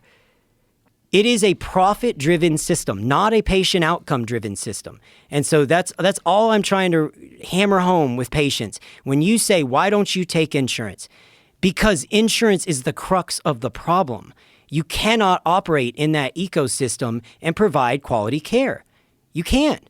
Everything's controlled. Everything's dictated. It's terrible. And most people have no understanding or awareness of this. So there's no real push to fix this system. There's no real push to regulate and analyze all of these problems and what's the downstream effect of these problems. Yeah, and I even hear clinicians talk. A lot of clinicians don't know. Like, a lot of clinicians don't even know about pharmacy benefit managers. The only reason I know is because I've been in every aspect of this business, and then I would get into it and I go, oh, Oh, God, that's why that was happening. Okay, now I get it. Now I get the magic trick. I understand what you're doing here, how you're moving and shifting profits and monetizing disease states. So think about this. If I can monetize your diabetes, why would I cure or prevent your diabetes, right? And I know if I'm a bigwig at United or Cigna, that you're going to switch jobs in 3 years, and by the time that diabetes leads to metabolic disease and a cascade effect that puts you in a hospital that costs me more money, you're somebody else's problem. Or if I can stall it long enough, you're the federal government's problem. And so every aspect of healthcare is focused on that quarter, on that time frame. Another terrible example of surgery, and this is honest to God. I talked to my buddy who's a president at an orthopedic company. He told me he was sitting down with a surgery center about joints. And there's a new joint that they have, and it's more expensive, but the efficacy data of the long-term benefits on it astronomically outperform the other joint that this hospital system was using. He sat down with the CEO of the hospital, and he said, here's the data.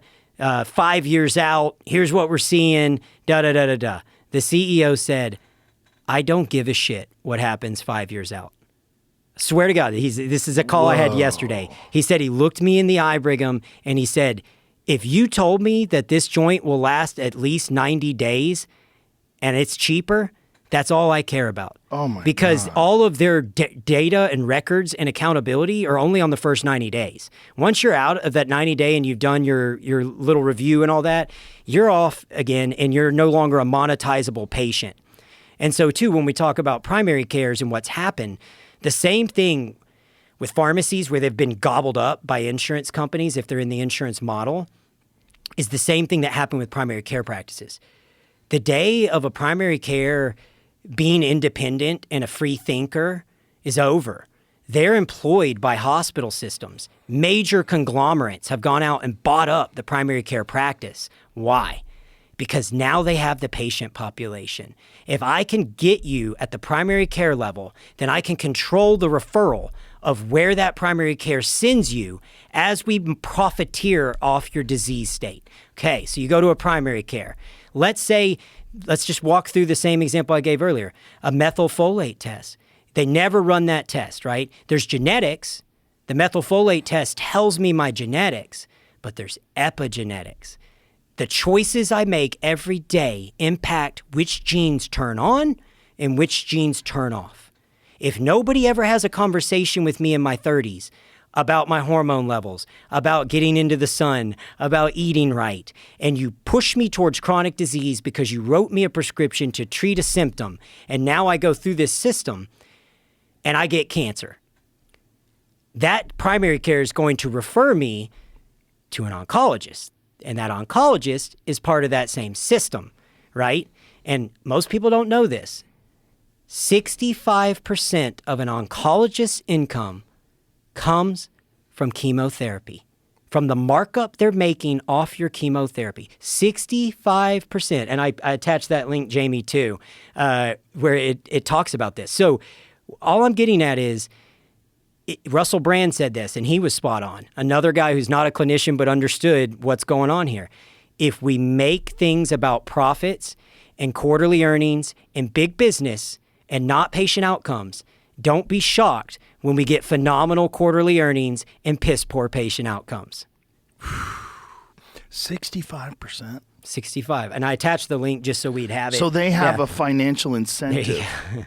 So this is an article where they were trying to, the insurance companies were trying to incentivize them to use a generic in this instance, because this is one of those issues where there's no rebate and no way for the insurance company to monetize it.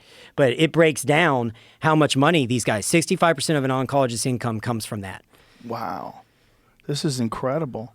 And so I say all this again because I don't think that a clinician's to blame. I don't think that they're just operating in the system that they're given. They're playing with the playing field that's been set before them and the rules of the game that have been set before them. But when patients say, why would I go to Peter Attia? Why would I go to Gary Brecka? Why would I go to Ways to Well? Why would I go to a cash pay clinic? you will not get these treatment modalities, and you will not have these conversations, and you will not do that deep dive. So in a dream world, what I'm envisioning as we build this multidisciplinary institute here in Austin and we open these facilities across the country is a lot of the care will be virtual and will be managed from the comfort of your own home, driven by large language models that are tying into your wearables and all those things we talked about earlier. But we first have to establish a baseline. What do I mean by that? If budget was no constraint and you could afford $1,200, I would say you come in, you do a DEXA, you do a VO2 max.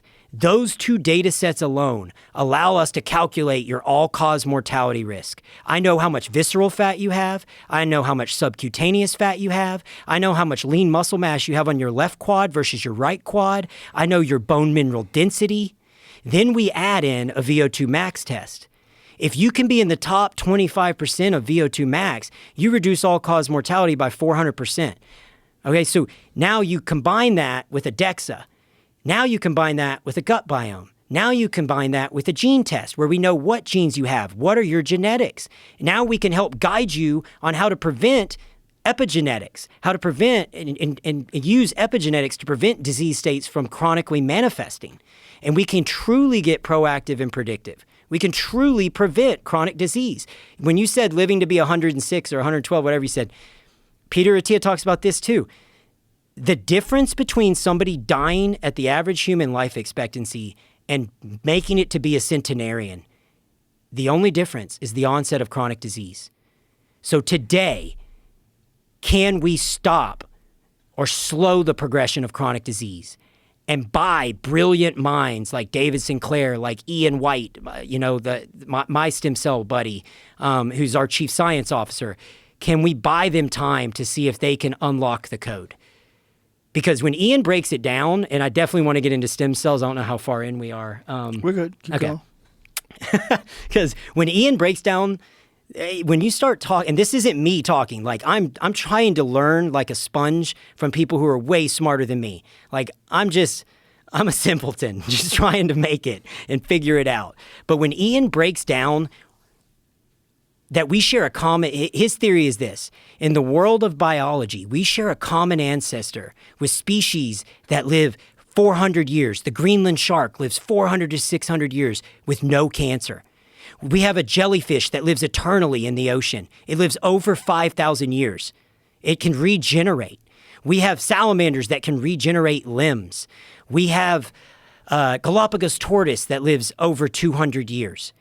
We share a common ancestor with those species. And what that means is within our genetic makeup, within our code, we have the code to access those traits.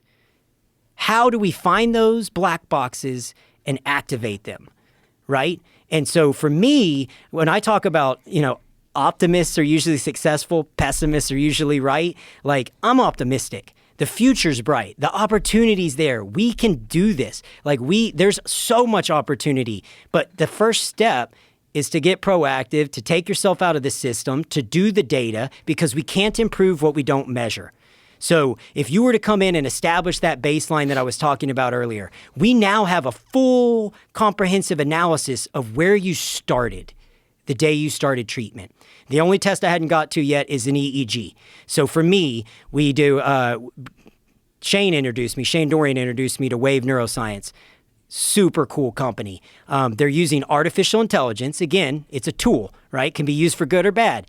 The example of where AI can be used for great things is they use artificial intelligence to analyze an EEG and to put it into a report that a layman, Neanderthal like me can understand. So they scanned my brain. I was able to look at this report and tell how my neurons are firing, where my neurons are misfiring, how my neurons are losing bandwidth from the posterior of my brain to the prefrontal cortex of my brain. Okay, why is that important? That woman we talked about earlier that may have anxiety or depression, that's another tool to assess that. We know that it has over an 80% success rate, way more efficacious than any SSRI, which have been debunked and proven to be bullshit too, way more than any of these antidepressants, anti-anxiety meds, and it's a permanent fix. We scan your brain waves, And then from there, we can use a technology called MERT, which is a magnet, and the AI will give you a precision approach to rewiring your brain. So it uses a magnet to pull those firing neurons down the correct path. And so let me quantify it and give you an example of how it works. For me, my brain, so the human brain has variances. Some brains are moving as slow as 6.5 hertz, top tier is 13 hertz. And that's how fast you can analyze data. And so if there was a red dot and I flashed it up on a screen and I flash it once, everyone will see that as long as they're above 6.5 hertz. If I flash it twice really fast, anyone below 9.5 hertz, they won't be able to make that signal connect to the prefrontal cortex to assess that it flashed twice. Does that make sense? Mm-hmm. Okay. So the posterior of my brain moves at 12.5 hertz. That's a really fast brain relative to the average population. But by the time it makes it to the front of my brain, I'm moving at 9.5 hertz. Why? It's years of sleepless nights, stress, anxiety, epigenetics, diet, nutrition, head trauma, these athletes with concussions. So they're using it mainly to treat athletes with depression from concussions and brain injuries. And we can't fix the anatomical issues of the brain, but we can help those neurons fire appropriately and maximize the delivery of the bandwidth of the signal. And so through brain mapping, we're able to create a precision plan where that magnet is literally tuned to the frequency of my brain and is able to drive that 12.5 hertz all the way from the posterior to the prefrontal cortex. Have you done this? Yeah. What did it do for you? I haven't gone through the training yet. Yeah, we just got the equipment at Ways to Well like last week. Are you going to do it for yourself? Oh yeah. Because I'm at 12.5, and at the prefrontal I'm at 9.5. Okay, that's almost a 20% improvement in brain cognitive function. And so when I love the idea of human optimization, like I love helping people, but like refining people who are already studs. That's fun. I immediately think, what about, they're using it a lot with high-level operators. They've already signed all these government Department of Defense contracts, and they're using it for Navy SEALs, for snipers, for people who have to make split-second decisions under high-pressure environments. You want that neuron firing all the way through. I would imagine it'd be good for comedy. Oh, I would think. I immediately thought of Tony Hinchcliffe because sarcasm is a sign of a really powerful prefrontal cortex. So I was interested in like somebody who's like an improv roaster type. Oh, he's the best at it. Yeah. Yeah, I'd love to find out how his brain's We're going to have it at the clinic. It's actually going to arrive tomorrow. Ooh, I want to do it. It's sick. I want to find out what's going on in my brain. It's amazing. So for me, the other thing I found out is I don't want to call it an anomaly. I have a rare type of brain.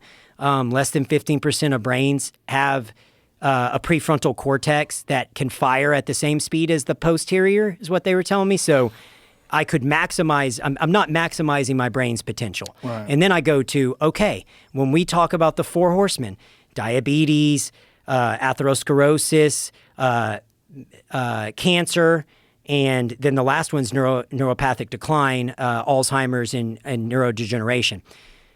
When we begin to use these tools and allow AI to get ahead and get proactive instead of reactive, then we can start to assess your baseline. And now we've monitored not just your biomarkers, not just your gut health, not just your genetics and your epigenetics. We're now also monitoring your brain health and your neurowave health.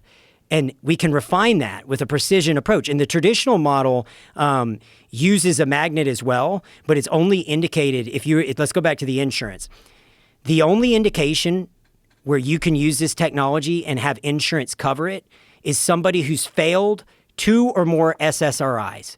Okay, at that point, you've been taking drugs for over a year. So who knows what's going on with your brain? Yeah, and now you're going to drugs. take a sick patient and try to optimize their brain. And without this AI, without the AI playing an assistant to it, the max hertz that magnet will go is 9.5.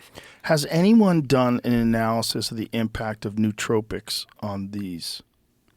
You're going right down the path. Okay. Not that I'm aware of, but Are you taking any? Yeah, I take, what is it called? 4-sigmatic, the mushroom nootropics. But the direction we're headed with this is another thing I wanted to talk about. I'm glad you said that. We've been talking to Dell Medical School and their Psychedelic Research Institute and a former Rogan alumni, Dr. Rick Damer. Not Rick Doblin? Not Rick Doblin's friend, Dr. Bruce Damer. Sorry, Jesus, Bruce. See that firing? Need to speed it up. Dr. Bruce Well, you've Damer. been firing for 2 hours straight, bro. You're going hard. So we are. We have a letter of intent with Bruce Damer, and we're in negotiations with Dell Medical University to be part of their psychedelic research institute. And what that would allow us to do is Bruce has done a spinoff of MAPS, and the premise is it's called Minds, and it's using low-dose psychedelics to see if we can optimize human brain performance. He came on your podcast, I think, like 10 years ago. Yeah, a long time ago. He said y'all played pool, and he left that next morning and went and did ayahuasca and solved some equation that he had been working on for like a decade and came out the other end of ayahuasca with the answer. And so What did pool have to do with it? He said y'all played pool, and he was telling you the next day he was going to leave to Peru to do ayahuasca. So I didn't know if that would refresh your memory on who he was. Oh, no, I remember him. Okay. Yeah. Yeah. A super nice guy. But so he's had this vision of, could we use psychedelics to solve complicated equations and puzzles? And I know there's like a bunch of mixed reviews on if this is true or not, so I don't want to like Frick using LSD to come up with the theory of the helix, Right. Steve Jobs using LSD to come up with some of his visionary ideas. And so there is a sense of creativity that comes with that, but this gives us a quantifiable, measurable approach to see, did it change neuropathic response? Right? This using the EEG and using the the wave neurosciences technology gives us just another tool in the tool belt, another assessment tool.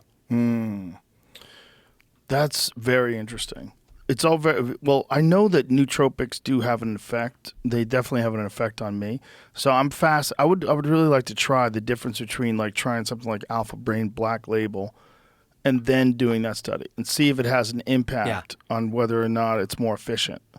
No, I'm in the same boat, and I also am curious. Can we pause real quick so I can take a leak? Yeah, sure. Thanks. So, back to it. Stem cells. All right. Yeah. Yeah, so that's another. So we dove deep into that last time. I want to dive even deeper to explain to the listeners and to clinicians, because so many clinicians will say you cannot get stem cells, or stem cells are bullshit, or they don't work. So let's break that down again. What we cannot do is clone or manipulate the cells. They have to be a minimally manipulated tissue in the United States. These cells are mesenchymal signaling cells. Dr. Kaplan, who discovered these, thought that they would differentiate, so he called them stem cells. But what he found is when you put them in the human body, they actually do not differentiate. Okay, so this is the biggest confusion, and this is where I think a lot of orthopedic surgeons and there's a whole layer of why, but one, it undercuts surgeries potentially. Right? It most certainly did with me. Yeah. My surgeon was recommending surgery. He was saying, you are going to have surgery. This was over 10 years ago. Yeah. And so they're saying, okay, if it doesn't differentiate, then it doesn't do anything. Right? And so it's because the term that David Sinclair used, heterochronic parabiosis, right? When you take an old mouse and you combine it, you merge its organ system with a young mouse, the old mouse gets younger, okay? Heterochronic parabiosis happens in a mother when she's pregnant. Dr. Ian White, again, my chief science officer who has educated me on all of this. This isn't me talking. He released a study where he talked about this is occurring in a woman when she's pregnant with a child, and we can see it. How do we see it? The glow that the mother has, right? Her heart increases its capacity in the third trimester by 50%. It is not just the mother supporting the baby. It is the baby and young genes and protein codes supporting the mother. and helping optimize her health to create an environment that is synergistic for both the baby and the mother that allows that baby to have an optimal environment. Okay, so when we take those cells, right, and orthopedic surgeons say you have to use HSCs. You do. You have to use HSCs if you need them to differentiate. HSCs will differentiate. They'll migrate. What is an HSC? It's a different type of stem cell that they're pulling out of the bone marrow. Okay. But the problem with that is to extrapolate that HSC, you're pulling it from, like you're in your 50s. You have 50-something-year-old HSCs, right? We know from the moment of birth, those HSCs' viability begin to decline rapidly. And year after year after year, I think it's like 1 in 10,000 once you're over the age of 30. You may be getting 10,000 HSCs, but only one of them is a viable HSC that'll actually do anything. And so when we look at what's happening with these cellular treatment options that are placental-derived or birth tissue-derived, it's the same exact product that they're using over in Panama, that they're using in all these other locations. You're just not allowed to expand them in a Petri dish. And so there's an article that I listed on the Ways to Well website because you asked me last time, is there a benefit to expanding the cells? And my answer was the optimal dosage is the minimal dosage required to elicit the desired response with the minimal side effect profile. What does that mean? Does it work? And did I have side effects? If it works and you didn't have side effects, then there is no reason to add additional risk to a treatment or to manipulate something. And so there was a study where they put 200 million live cells versus 20 million live cells in a heart. And both made improvement, and the improvement did not differentiate. It was comparable. So when they're doing these treatments, whether it's in Panama or Tijuana, and they're doing these Petri dish, they extract, they expand, they multiply. What is when they have the dosage? What is it based on?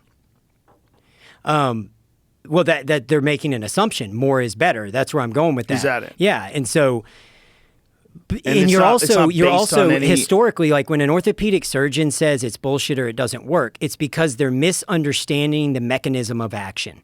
Okay, they're assuming if an MSC comes from an umbilical cord or from a birth-derived tissue, it can't differentiate. And if it can't differentiate, it can't become something. And if it can't become something, then it can't heal something because it's not going to become a tendon or a tendon cell and heal that tendon. You have to take a step back and go to the whole analogy of the young rat and the old rat, right?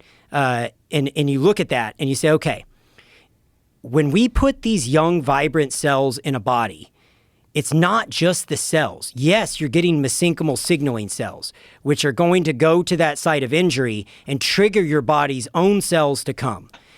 Those cells transfer their mitochondria into your cells and their job's done. They're out of your system in a few days. Okay, from that point forward, the magic happens with all the other goodies that are included in that treatment. The extracellular vesicles, the exosomes, the cytokines, the scaffolding, the RNA, right? And so the example I can give is with a facial treatment, right? We do a skin pen and we treat you with cellular treatment modalities and acellular, both. But regardless, it will have RNA. RNA is a messenger code that allows your cells to get a young, healthy message. Like I said, parabiosis, when the mother's pregnant, the baby's also improving her health. It's not just her improving the baby's health. Those same messages are in that tissue that we're putting in your body or on your skin. And what they do is, think of it like a construction site. If you're going to build a building, you not only need all the essential elements and essential ingredients or products to build that building, but you also need the blueprint. The RNA is the blueprint. It's the instructions. And all the extracellular vesicles and all these other items are the goodies and the materials of life that help with the healing process. And so we're essentially attempting to create a perfect environment for healing. Where things have gone south is people have overpromised. They've said it'll cure all sorts of things it won't. Now you've got orthopedists saying they don't work, and it's because of, one, people have overpromised. Two, they don't understand the mechanism of action, and I think they're kind of thinking, well, they're not differentiating, so it wouldn't work. Does that make sense? Mm-hmm. Yeah, it does make sense. But we've worked with dozens of NFL athletes. Most of them have not told their team doctors, not because it's banned in the NFL. It's legal in the NFL. Team doctors don't want them to use it. Well, because and even then, right? I've talked to a guy recently. Yeah. Same situation. Yeah. And so even then, the reason they don't want them to use it is, okay, I'm an orthopedic surgeon. And when you know that situation behind the scenes, you're always on the bubble. The team doctor's interviewing for his job all the time too, right? So if you're the team doctor and you practice good old traditional 20-year-old tried and true orthopedic surgery, you're not putting anybody at risk. You're not taking anything fringe. You're not doing anything outside the norm where another academic guy could question you, right? So it's playing it safe, right? And the Hippocratic Oath is first do no harm, which is the dumbest thing. Of course, do no harm. Like, the goal isn't to not fuck it up. The goal is to make this person better. Right. Like, that oath makes no sense to me. And so I've asked his permission to talk about this, and we can talk about Aaron Rodgers. I met Aaron prior to his injury via his bodywork guy, Aaron Alexander, who I think you've met, crazy fitness guy. And he's helped Aaron with his preseason prep, getting ready for this season. And when Aaron tore his Achilles, I reached out to Aaron Alexander and I said I would love to try and help Aaron and see if we can help him with this stuff. And that's why when I was talking about the heterochronic parabiosis stuff, he had a great surgeon. He had a great surgery. He took a multidisciplinary approach to his healing. It went above and beyond just doing a surgery, to the point where he did cellular treatments. Those cellular treatments are, for all the reasons I discussed earlier, creating the perfect environment for optimal healing. He used infrared, and I don't want to steal Aaron's thunder because he's got a documentary coming out about it, and I think he's been documenting this entire process. But the fact, even separate from Aaron, the truth of the matter is, dozens of NFL athletes that have had phenomenal results with this stuff. I had one guy who was told he was going to be out for 8 weeks. He was back practicing in 4 weeks. I said, did you tell the team doctor? And he was like, fuck no, I didn't tell him. I didn't want to hear it. I would never hear the end of it. And I just think a lot of it comes down to dogma, misunderstanding, frustrations with over-marketing and people promising people the world. Also that these doctors and surgeons are a part of this same system that you've already highlighted.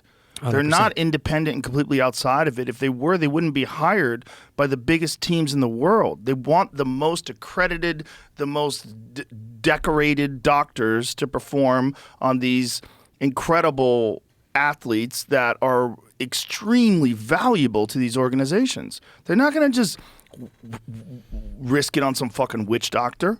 Yep. Yeah. But that's where I want people to understand this isn't pseudoscience either. When we talk about these cellular and acellular treatment options, these are building blocks. These are essential ingredients that would diminish as we age, right? Same thing we talked about earlier. As we get older, we have less and less of these viable cells. We have less and less effective cells. And by giving your body all of these essential building blocks, plus the instructions on how to build via the RNA, now the body's getting young signaling cells, fresh, young, vibrant signaling cells. So back to what I was saying earlier about bone marrow. Doctors, if you talk to an orthopedic surgeon in this country and you say, I want stem cells, they'll say the only FDA-approved stem cell option is bone marrow aspirate. You're right. That's the only indicated option. That's the only option where you can make a claim, right? But there are other options in America that work, that are efficacious. Now, do they differentiate? No, they don't. But neither does the stuff you're getting in Panama.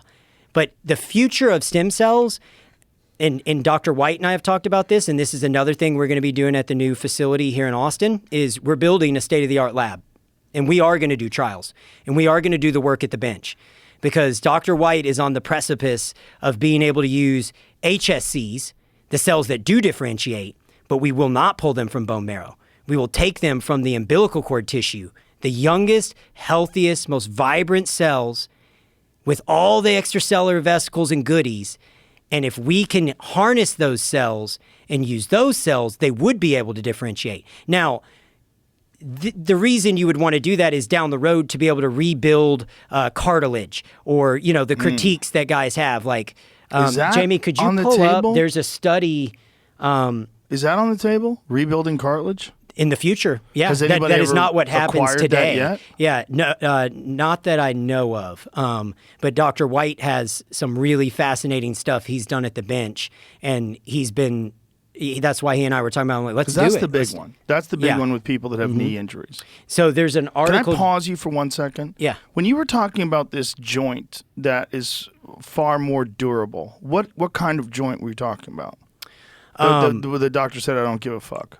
I don't know. This was my buddy. Was it I don't want to say. joint? Yeah, it was a knee joint, but I didn't want to say the company. I thought you were saying. No. So it's a knee joint. I Because the current, like, my mom just got a knee replacement. The current one is like, you're good for 20 years.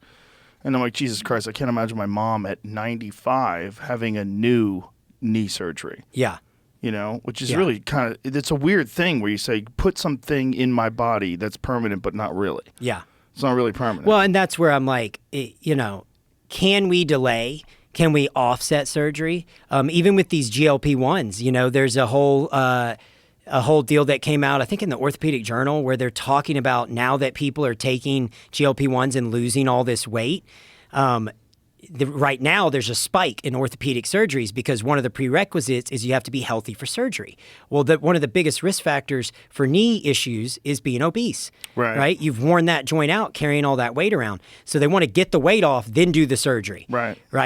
But what's coming is there will be less of those surgeries as we get the weight off these people, right? The degenerative knees, yes, you're going to lose a lot of that. And then I look at that and go, in combination therapy of getting the weight off, optimizing their health, red light therapy. There's all sorts of studies on red light therapy and osteoarthritis. Jamie, on the Ways to Well link, there's one for...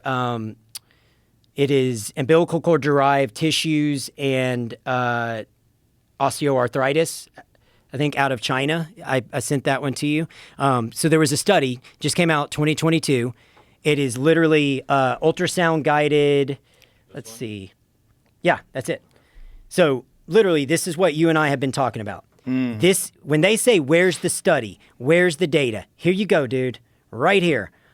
Ultrasound-guided interarticular injection of expanded umbilical cord mesenchymal stem cells in the knee for osteoarthritis, the safety, the efficacy, and the MRI data.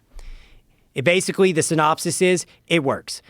Like, a huge percentage of the people ended up coming out the other end, and even a year out are still having phenomenal results. So it says right here, statistically in significant improvement on MRI scans at 12 months in cartilage loss. So does that mean it's regenerating cartilage? I think it's slowing cartilage loss. Okay. Right? Osteophytes, bone marrow lesions, effusion, and synovitis? How do you say that? Synovitis? How do you say that word? I don't know. Synovitis? Synovitis. And significant improvements in subchondrial sclerosis. And so when you look at the mechanism of action, right, I keep going back to the heterochronic parabiosis, right? The average orthopedic surgeon, they're looking at it and saying, these cells don't differentiate. They're not going to produce anything. They're not going to regrow a tendon. You're misunderstanding how they work. You're misunderstanding the mechanism of action.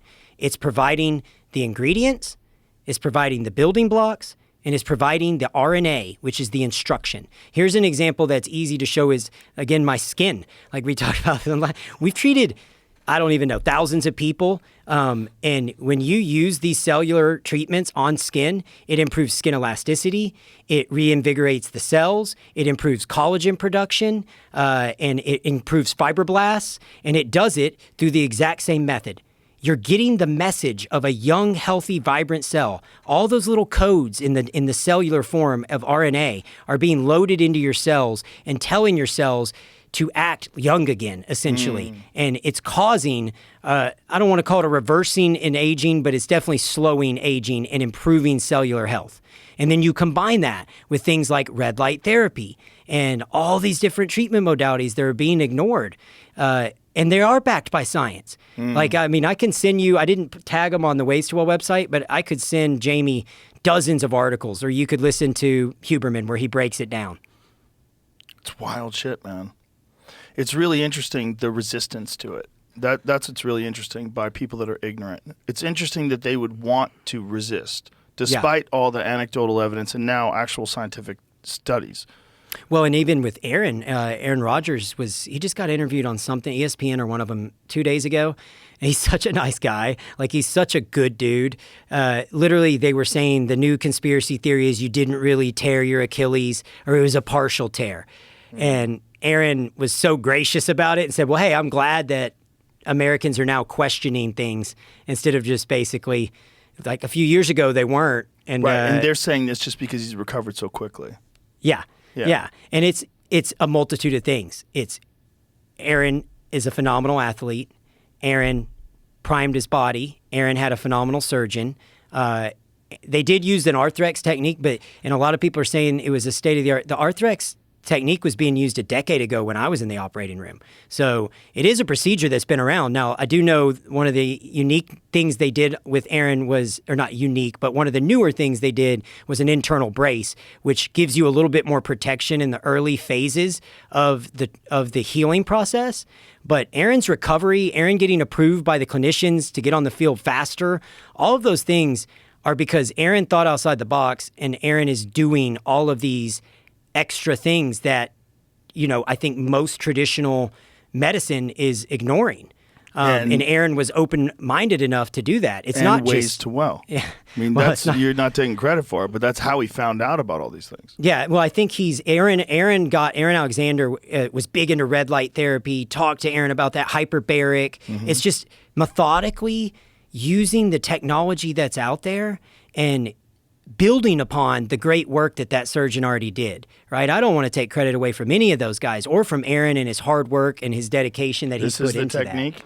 Yeah. So there's the rip and the Achilles, and then they suture it, bring it all together. It is amazing how they do it now in comparison to the way they used to do it. Yeah, and I've even I lost it there. No, it's okay. We get it.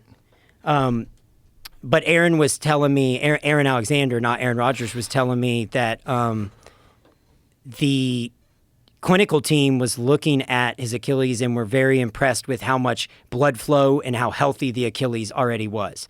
And so, I mean, that's a catastrophic injury, and his recovery time is amazing, and it's because of all the things he's doing. 11 weeks? I don't know already the exact, on the field? but it's something crazy nuts. like that. Yeah.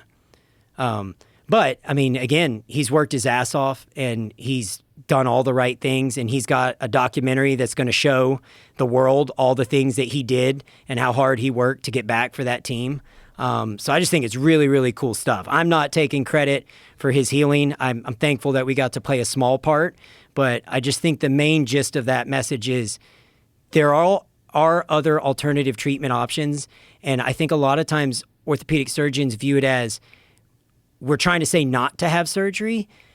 There are times where you definitely need surgery. And my message is, when you have surgery, why would you not want to put your body in an environment that is conducive to healing?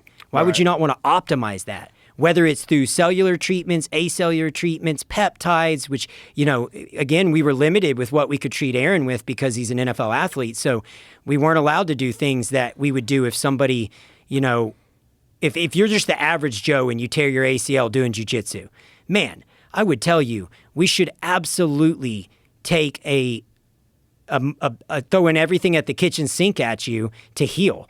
Like, why would you not? Right. Whether that's IGF, whether that's testosterone optimization, red light therapy, hyperbaric, all of those things are going to contribute to the healing process.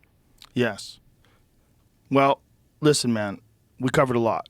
There's going to be a bunch of people going over this with fucking notes and trying to remember everything, but I think what you're doing is very important, and I think the message, I'm very happy that we can get that message out there, because there's a lot of people, and including me, that didn't really understand how difficult the situation truly was until it's laid out in a comprehensive manner. And, this is the reason why you're getting bad information from your primary physician. This is the reason why you're getting bad information from orthopedic surgeons. It's a complicated, fucked up, convoluted system that is compromised by money. Yep, it is. Yeah. But the message, too, is there's hope. There's hope. And there's so much amazing things coming. The future's bright. We ran out of time. We didn't even get into CRISPR and all the things that are coming in the future. But I'm hoping to be on the cutting edge of that. So the last thing I'll say is, if you're a PhD, if you're in academia, if you're interested in these things, if you want to make a difference in the world, we're hiring. We're hiring pharmacists. We're hiring pharmacy techs. We're hiring across the board.